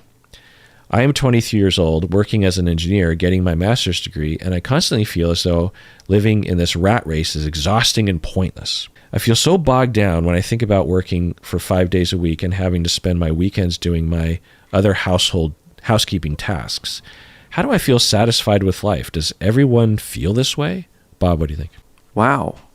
Well, who was it that said, we don't own our possessions own us? Somebody said that. I just heard that in a movie the other day. Yeah. Yeah. Of course, they said it in Fight Club, too. Yeah. Yeah, Fight Club. So when I was in my 20s when I saw Fight Club. Oh, great film. And it was exactly along these lines of what Julia is asking about. Yeah. Right. Anyway, go on. Yeah, no, well, it's germane. So it sounds like what you want is to make sure that you live a life that's satisfying to you, and you don't want that life to have bog you down in, chores and shit. So it sounds like you want to live simply and minimally. Maybe there's a fellow called Jay Schaefer. He's involved in the tiny house movement, and I met him once, nice man, and wrote a book. And he says you should have nothing in your house that you don't find either useful or beautiful. And I think we are big acquirers of stuff that we don't need or want, and thereby we become enslaved by acquiring stuff and then acquiring a place to put stuff and blah, blah, blah. So you're paying attention to what you don't want in life, and I think that's a springboard to figuring out what you do want, how you want that to be, so that when a weekend rolls around, and I get it, those are rare, right? You spend the majority of your time either sleeping or at your job, or in your studies, and you want to have a life that has more freedom in it. I think that's just really smart thinking. Yeah, keep going. Mm-hmm. Yeah. You're smart and wise to recognize this at the age of 23. Yeah, right on. Money is a tool. It's not a thing to have. It's a tool. So being clear about what you want to use money for, that's my opinion about money. But I don't know. I'm good with that. Being clear about what your financial goals are and how they feed your meaning and purpose goals is probably really more to the point. So the money should be a reflection of that. Mm-hmm.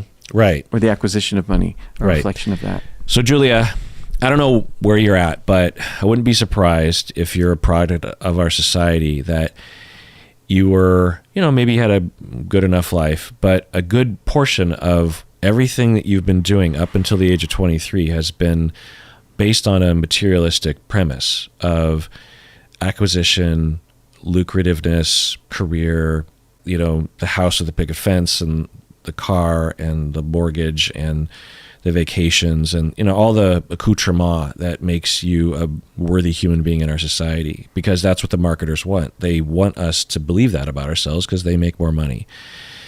So as Bob is saying, everything is on a foundation of the purpose of your life, and you're 23. So there's a chance you don't know it yet, and that's okay. But that's where everything generates from. And why are you on this planet? I was your age when I decided to become a therapist. I was 23, 24. Yeah. And it was a similar thing of just like, why am I on this planet? You know, now, because there's so much prep, right? You're in high school and you're preparing for college, and you're in college and you're preparing for a career. And then now you're at that point where you've crossed the threshold. You're working as an engineer. You're getting your master's degree. It's, you know, it's great, but is that another kind of rat race thing? And now you're like, wait, what am I doing with all I'm doing is working, going to work. And then when I have free time on the weekends, I'm doing housekeeping tasks because I want my place to, you know, things are falling apart. And I've been there before, and I was there when I was your age, and I was there throughout my 20s, honestly. But because I had a purpose to try to make the world a better place, it made it worth it to me. And then I had a way of orienting myself. And if I had extra money, it was, you know, I thought about like, okay, what am I here to do? And I could have easily gone down a road of more materialism, getting a fancy car. You know, I've never had a fancy car. I've always had a very sensible car. Do I want a fancy car? Sure. But to buy a fancy car would be X amount of money, and that would mean that I would have to take away from something else or work harder or something. Right. And the trade-off isn't worth it to me because I have a sense of why I'm on this planet, you know, right. What I'm doing with myself. And so when I was your age, I had a huge sense of that, of just like, wait, so this is what it's like to be an adult. This kind of sucks. And the 9 to 5. And, you know, that's another reason why I wanted to be a therapist was I just thought I can't do, and it's not 9 to 5 anymore. It's 8 to 5 because you got an hour lunch. So the 8 to 5 thing, I thought, no, I can't. 8 to 5 it's so in an office, you know, I just can't do that. And so being a therapist, I predicted, and I was right, that it would afford me a lot of flexibility in my schedule and control over my working environment, which eventually it did. And then getting to Fight Club, so I see this, you know, in the mid 90s. Yeah, good book too. What? It's a good book. Yeah. I've read the book as well. Yeah, great book. Good writer. And the premise of the movie is that a similar guy, he's in his 20s, he has a 9 to 5, and he has a normal life, but his life is meaningless. And he is he's sitting on the toilet and he's looking at an IKEA catalog and thinking about like, okay, if I spend, my money on this rug and this coffee table, right, that'll look nice. And, you know, I like to decorate my house as well. I'm into that kind of stuff. And at the same time, if that's all you're doing, is that what you want to do? Maybe it is, but it probably isn't, right? And if you're just spending literally every minute of the week either working hard or going to school or fixing up your house, like you could do that for the rest of your life and die meaningless and never take the time to be like, what do I want to do? Where am I in this equation? And you're at a wonderful place. You're 23. You're pretty young to be asking those questions. Yeah. And so just keep asking. Right. You know, a lot of people are afraid of these kinds of questions because they're just like, well, what if I learn I don't want to be an engineer and I've completely wasted all this time? Well, better you learn that now than later is what I say. Might have needed to do that to find out. Yeah. Right. A lot of, you know, if I looked back on my life, there was a lot of wasted effort and time on things, but I had to do that in order to find out that I didn't want to do that. Yeah. You know, like for me, I did 1/4 of engineering in my bachelor's and thought about what it was to be an engineer and said, I don't want to be an engineer, you know? You had to have the job at Foot Locker to discover you hated the job at Foot Locker. Right. Golly. a bachelor's degree in business, and I'm working as a shoe salesman under a total asshole abusive manager at Foot Locker in downtown Seattle. And then I quit because I hated the manager. One day I was just walking out and I was just like, by the way, I'm not coming in tomorrow. I quit. And he was so fucking pissed. Yeah. But it was completely his fault because there were 3 people. So this Foot Locker was open 7 days a week 14 hours a day kind of a thing. And this manager, in order to squeeze every dime he could out of us, because we were like commission based or something, he just had 2 employees, and you always had to have 2 people there at all times. So do the math on that. Running that with 3 people, including himself. Yeah. So do the math on that. 14 hours. I was working 6 days a week. Ooh. And 12 hours a day, and I wasn't even getting paid that much, and I was being yelled at constantly by him. And I was like, no, I don't care about, but I needed the money for rent, and and I quit. And then, and somewhere in there, my grandparents gave me $1,000 check for graduating with my bachelor's. Well, that'll go a long way. That went a long way. That lasted me like 3 or 4 months of rent. Right on.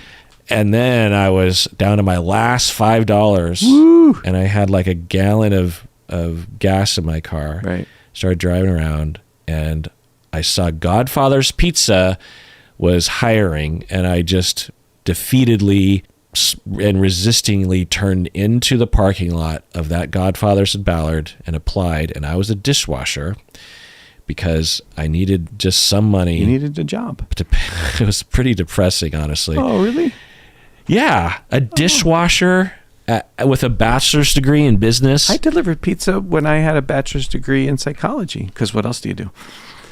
Well, yeah, so, but that's what you graduated up to. Driving pizzas was like the primo I started job. as a driver. That was how it worked. You started as a driver and then worked your way where? Nowhere. I was just... That's what I'm saying. Below driver is the cooks, and below the cooks is the dishwasher. Oh, it was the opposite where I worked. Really? Yeah. The cooks were actually above the drivers. But the drivers get tips, and the drivers don't have to take any shit because I graduated to be a driver. I get it. Dishwashing, no fun. I did that once too. Oh, I worked as in part a dishwasher when I was in college. I sold shoes. You did? I worked in a pizza store. Ah. I washed dishes. What other kinds of jobs did we have back then that we have in common? I was a security guard for a long time. Oh my God, that sounds scary. I did that for one night once. Really? Yeah, but just dorms in rural Pennsylvania, which is like as a hired security guard. Yeah, well, like a night watch kind of thing. Yeah.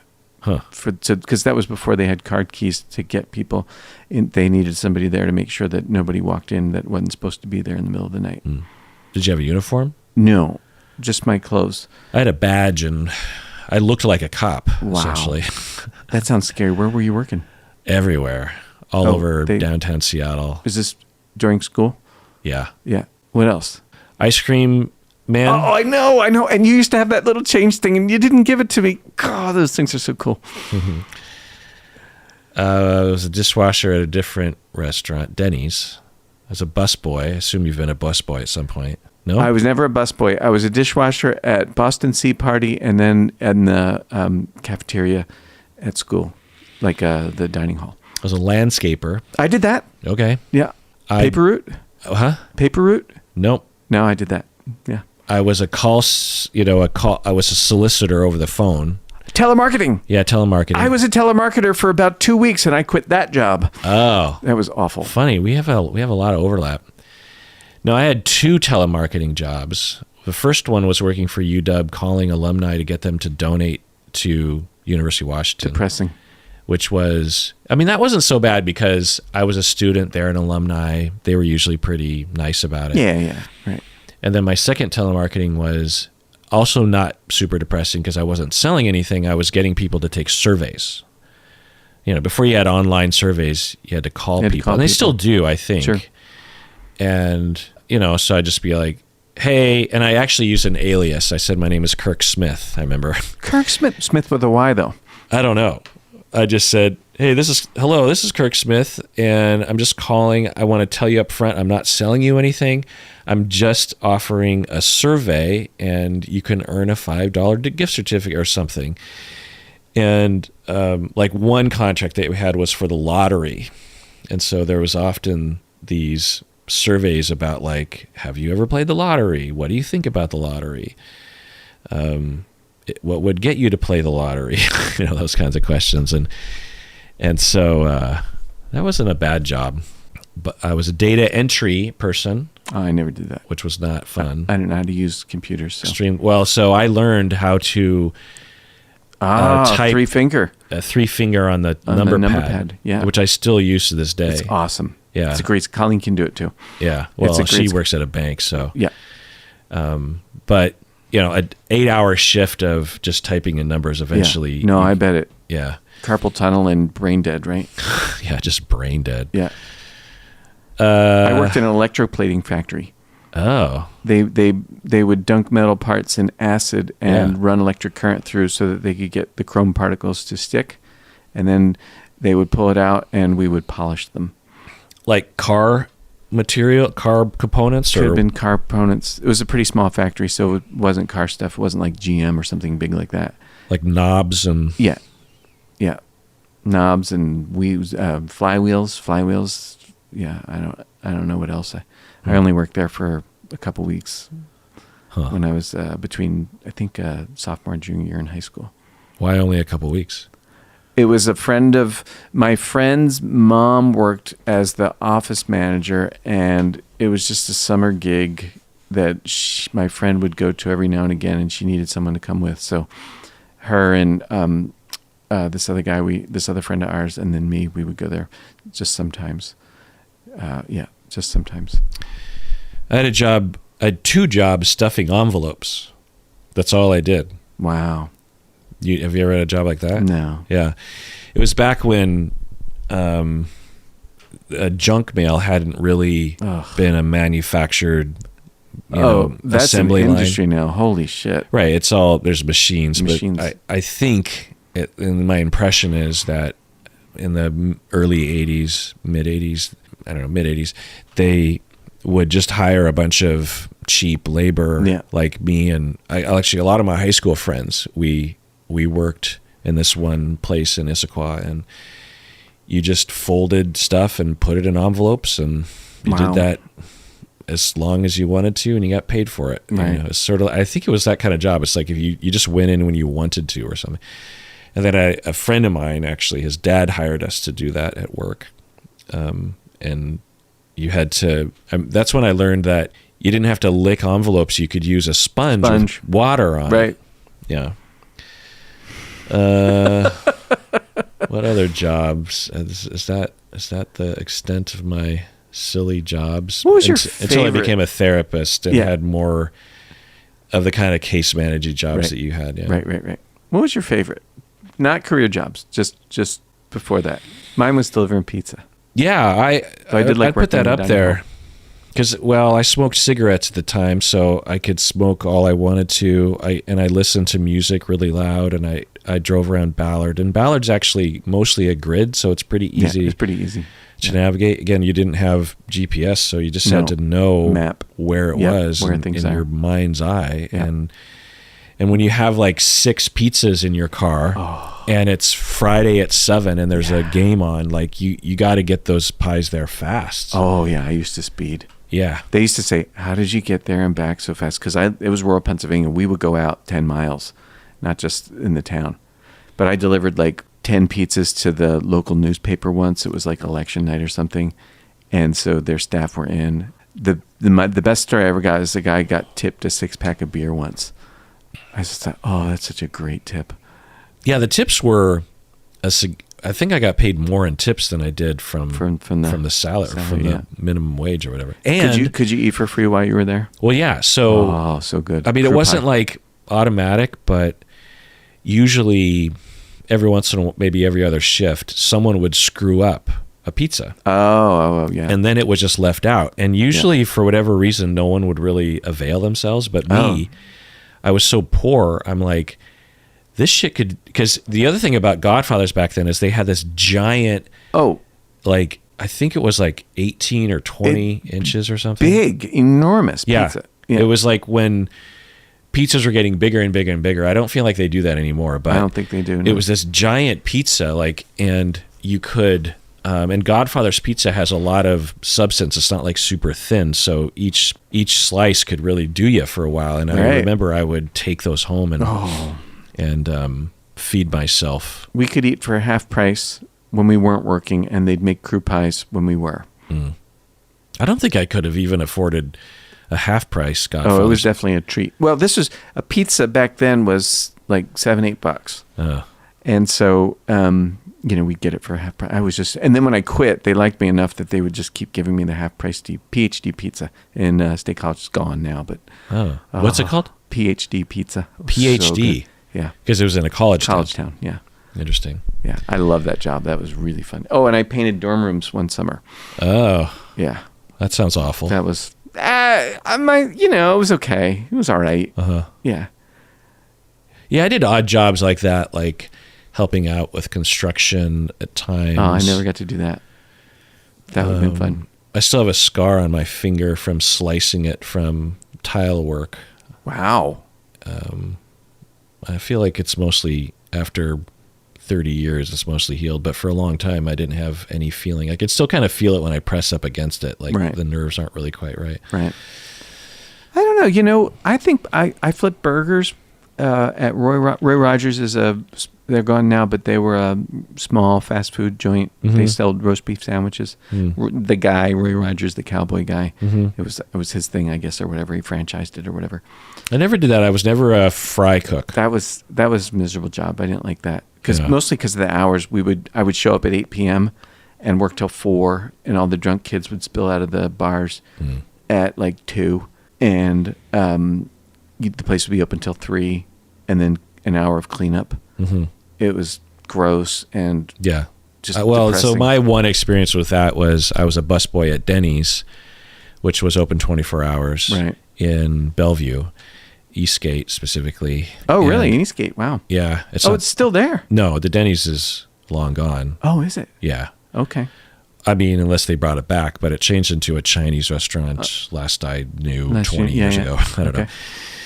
But I was a busboy, and so if I had a night shift, all these Denny's, college kids would come 24 hours, right? Late, yeah. And one time, this group of guys came in carrying a keg. Wow. They brought their own beer. Yeah. And the manager had to, she's a tough woman. She goes up, she's like, no, you're not, that kind of thing. Yeah. But I just remember, I was also a dishwasher at Denny's, but as a busboy or a dishwasher, you're spending a lot of time in the kitchen and the dish area. And I just remember I would come home and I could like scrape the grease off my face because it was in the air. Yeah. And that was interesting. Yeah. Ticket taker and usher at the movie theater. Got paid? Oh, so fun. I loved that job. That was when I was 17. I had to do that because I had community service for... You had to work at a movie theater for community service? Well, okay, so I violated a number of laws when I was younger. This was probably like, I think this might have been the time when I didn't pay so what happened was I'm with a friend and she gets a speeding ticket before she drove. I was too young to drive. Yeah. And so I observed I don't think I'd ever seen anyone get a ticket before. Oh yeah.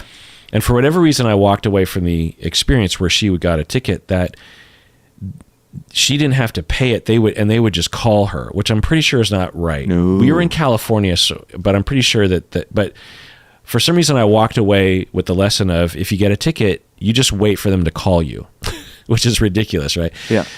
So one day I'm driving, I'm speeding, and I get a ticket, not only for speeding, but also because I had headphones on and I wasn't wearing my shoes. Were you in high school? Huh? Well, how old were you? Yeah, I was 16. Oh, okay. And we didn't have a very good stereo, or it didn't work or something. Not. So I wore headphones. Just those 80s headphones. Yep. And anyway, and I hate wearing shoes in general anyway. And I do not understand the logic behind you have to wear shoes when you're driving. It makes zero sense. I mean, what if you have high heel shoes on? You're supposed to wear those when you're driving? It's stupid. I don't know if that's still a law, but it was then. I think it's still the rules, yeah. It's ridiculous. I don't know. I still drive without my shoes. If anything, I'm a better driver without my shoes because I can feel the pedals better. Oh, rationalization. No, it's juicy. Yeah.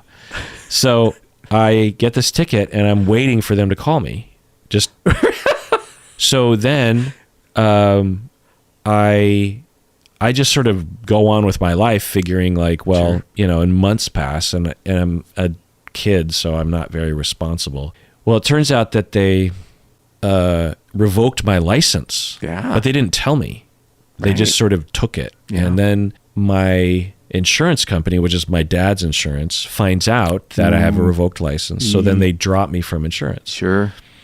And then my dad gets a letter, and this is months later, you know what I mean? Yeah. Because the Slow bureaucracy, it's not like it moves particularly fast. No. And my dad comes to me and he is livid, and both my parents are, and rightfully so. Sure. And I'm like, oh yeah, I got a ticket a while back and I thought they were going to call me. And so anyway, I had to go to court to explain the circumstances with my parents. Right. And to get my license back. And it's funny because in my memory, we were in like this comical, and I'm sure it's not real, but in my head, I was in a dark interrogation room in the middle of the courthouse with a spotlight on me.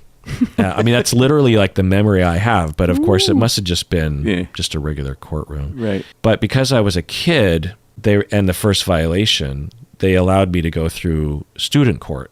Did you have that when you? No, I don't recall that. No. So I don't know how this works, and I don't know if they still do it, but in Issaquah at the time, if the judge determined that it was minor enough, a first offense, this kind of thing, you could go through what I think they called it student court anyway. And it was a group of students that actually ran the court. And so you went before these students, and then the students decided what you got. And it was usually, and available to them were far less consequences. Sure, you know, of it was course. like pretty minor. They could let you off. They could give you community service. That No kind death of thing. penalty. They didn't have that kind of power. Right.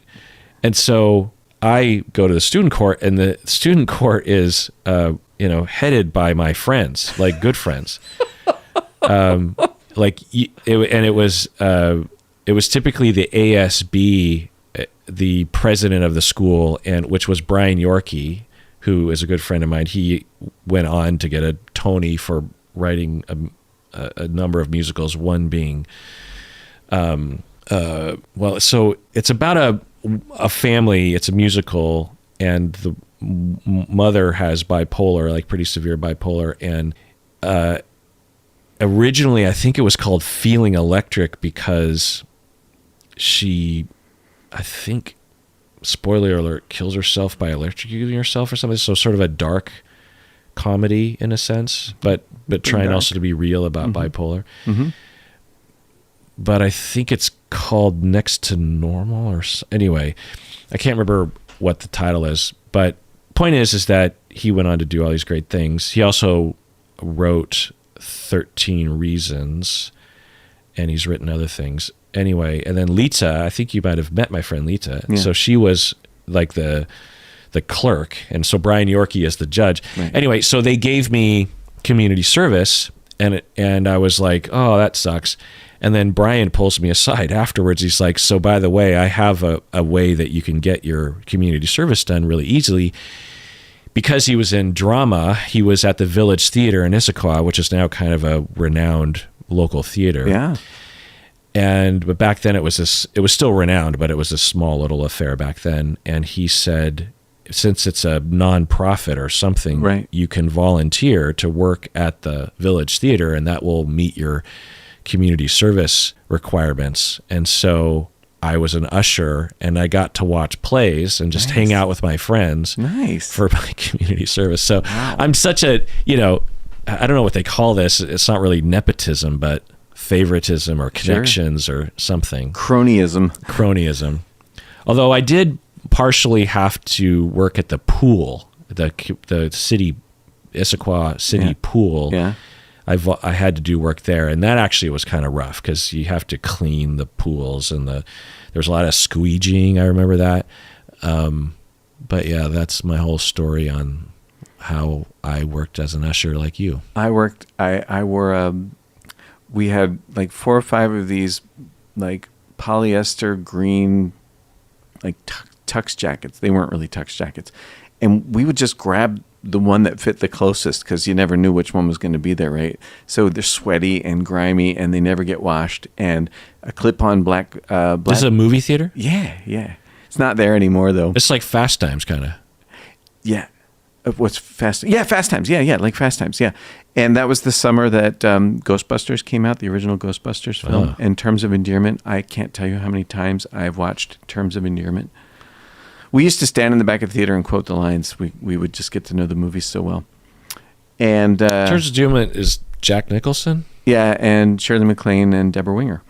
Yeah, and I think Deborah Winger dies of cancer? Yeah, that's right. And I think Shirley MacLaine got an Oscar, that they were both nominated, or I might have that backwards. So my friends, I'm like, I can get you all in. So 10 of my friends came down, didn't buy tickets, and just walked into the theater. And I'm like letting them buy into the theater right when my manager comes out, and I have not taken anybody's ticket. And I'm like, oh, I'm getting fired right here. Yeah. And he didn't say anything. I don't think he noticed. I think he was an alcoholic, and he seemed like a very unhappy person. And my friends all got to see a movie for free. And yeah, great job. Really fun. 10 friends. This kid, Vince, he was there. And let's see. This other kid who used to call everybody a dirtbag. Everybody's a dirtbag. I love that. Dirtbag. That's not a bad term. Yeah. And he used to core an apple and use it as a bong. I didn't even drink back then. I was a very straight-laced kid. And yeah. Oh, and I the first time I kissed a girl was in the Baderwood movie theater. Lillian Chaikin, I'll never forget it. Oh, so cute. Yeah. But you know how like in the old Batman show where they filmed the villain's lair like tilted at an angle? Did you ever watch that show? Adam West? Yeah. So she's sitting there waiting to get picked up. She worked the concession stand, and so they left a couple hours before we did. This is just like Fast Times, except what's her face? Jennifer Jason Leigh works.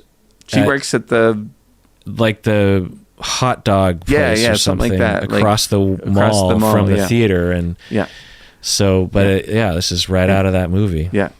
So we're sitting there, and we've been flirting before I even understood what flirting meant, and then suddenly I'm kissing her, and wow. Wait, what? How did it go from? We're sitting here on a bench did in you the lobby. know each other well? Yeah. Well, she started working there a little bit after I did, and she worked there through the summer. You were friends and da-da-da. Friends, and then And where are you at this point? We're it's a twin theater. The movies are going. It's the last show of the evening. You're in the theater watching the movie. No.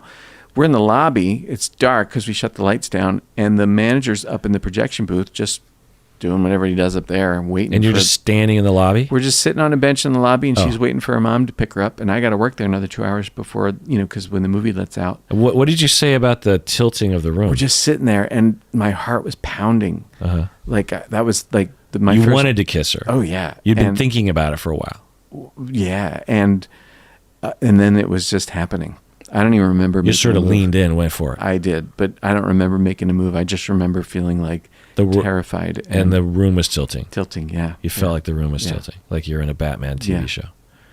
Yeah, she was lovely. And what happened with that relationship? Nothing.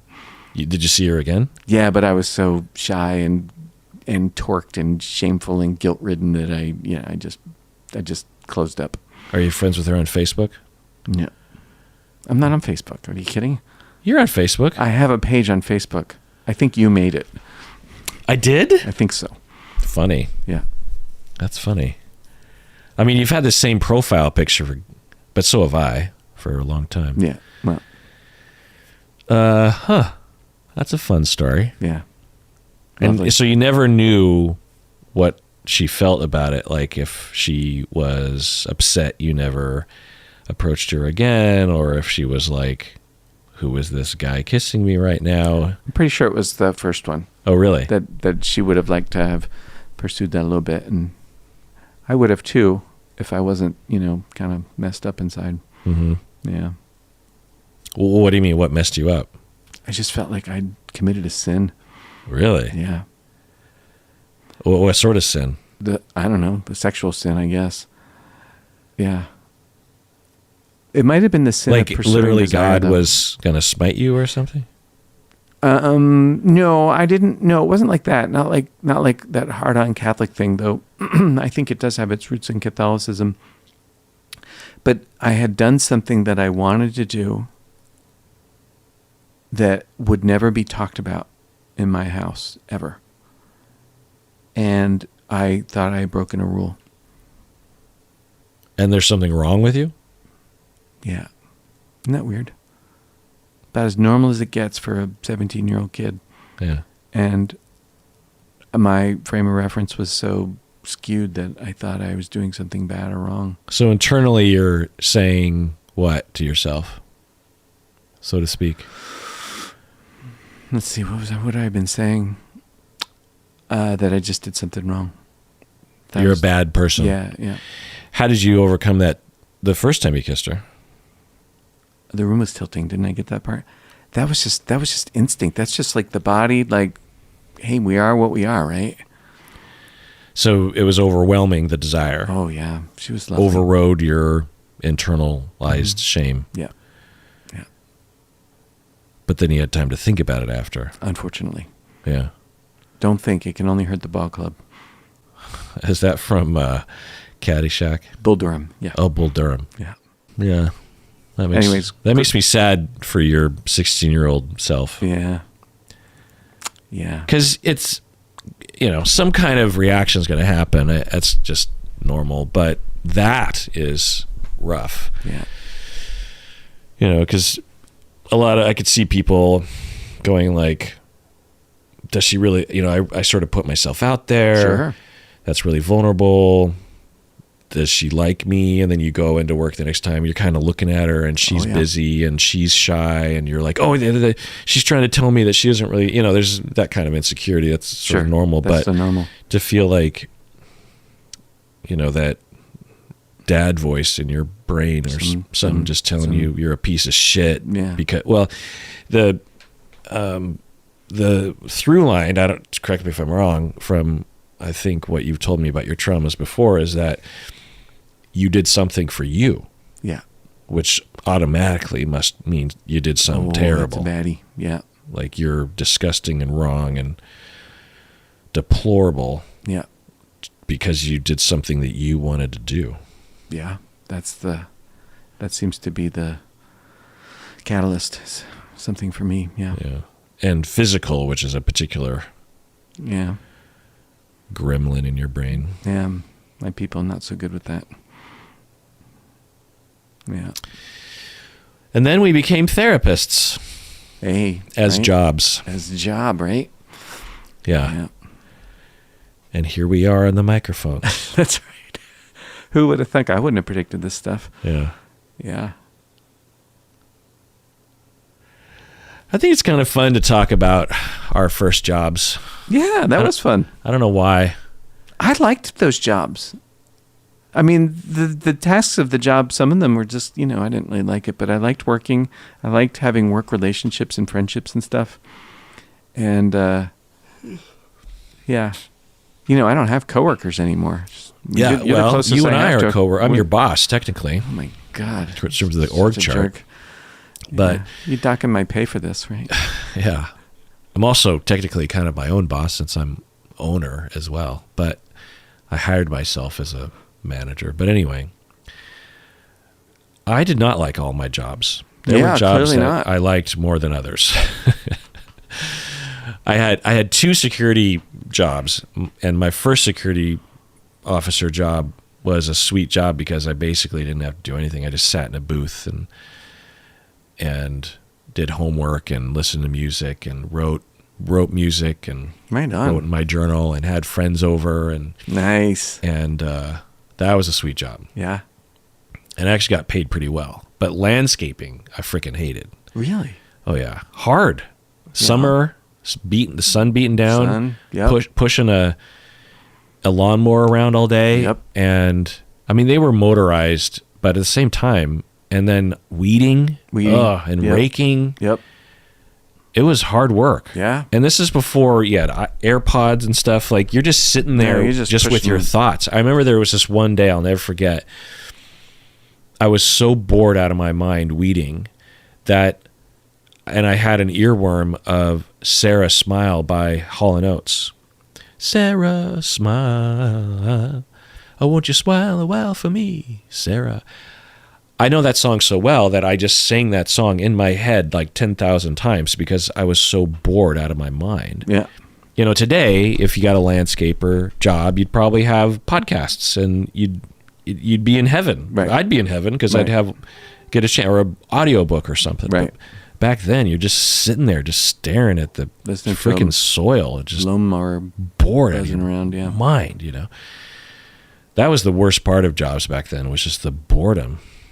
Yeah, I didn't There's get nothing bored. to do. You know, if you're an usher, you could probably go on your phone and look at the news or something. But back then, you just stared at the wall. We used to just shoot the shit, and Yeah. then someone had late shift, so everybody else would leave. But it's all right. Or you smash face with a lady across the lobby. Yeah. If you're real lucky. Yeah. All right, well, that does it for that real shaggy episode of Psychology in Seattle. Everyone out there, please take care of yourself because You deserve it.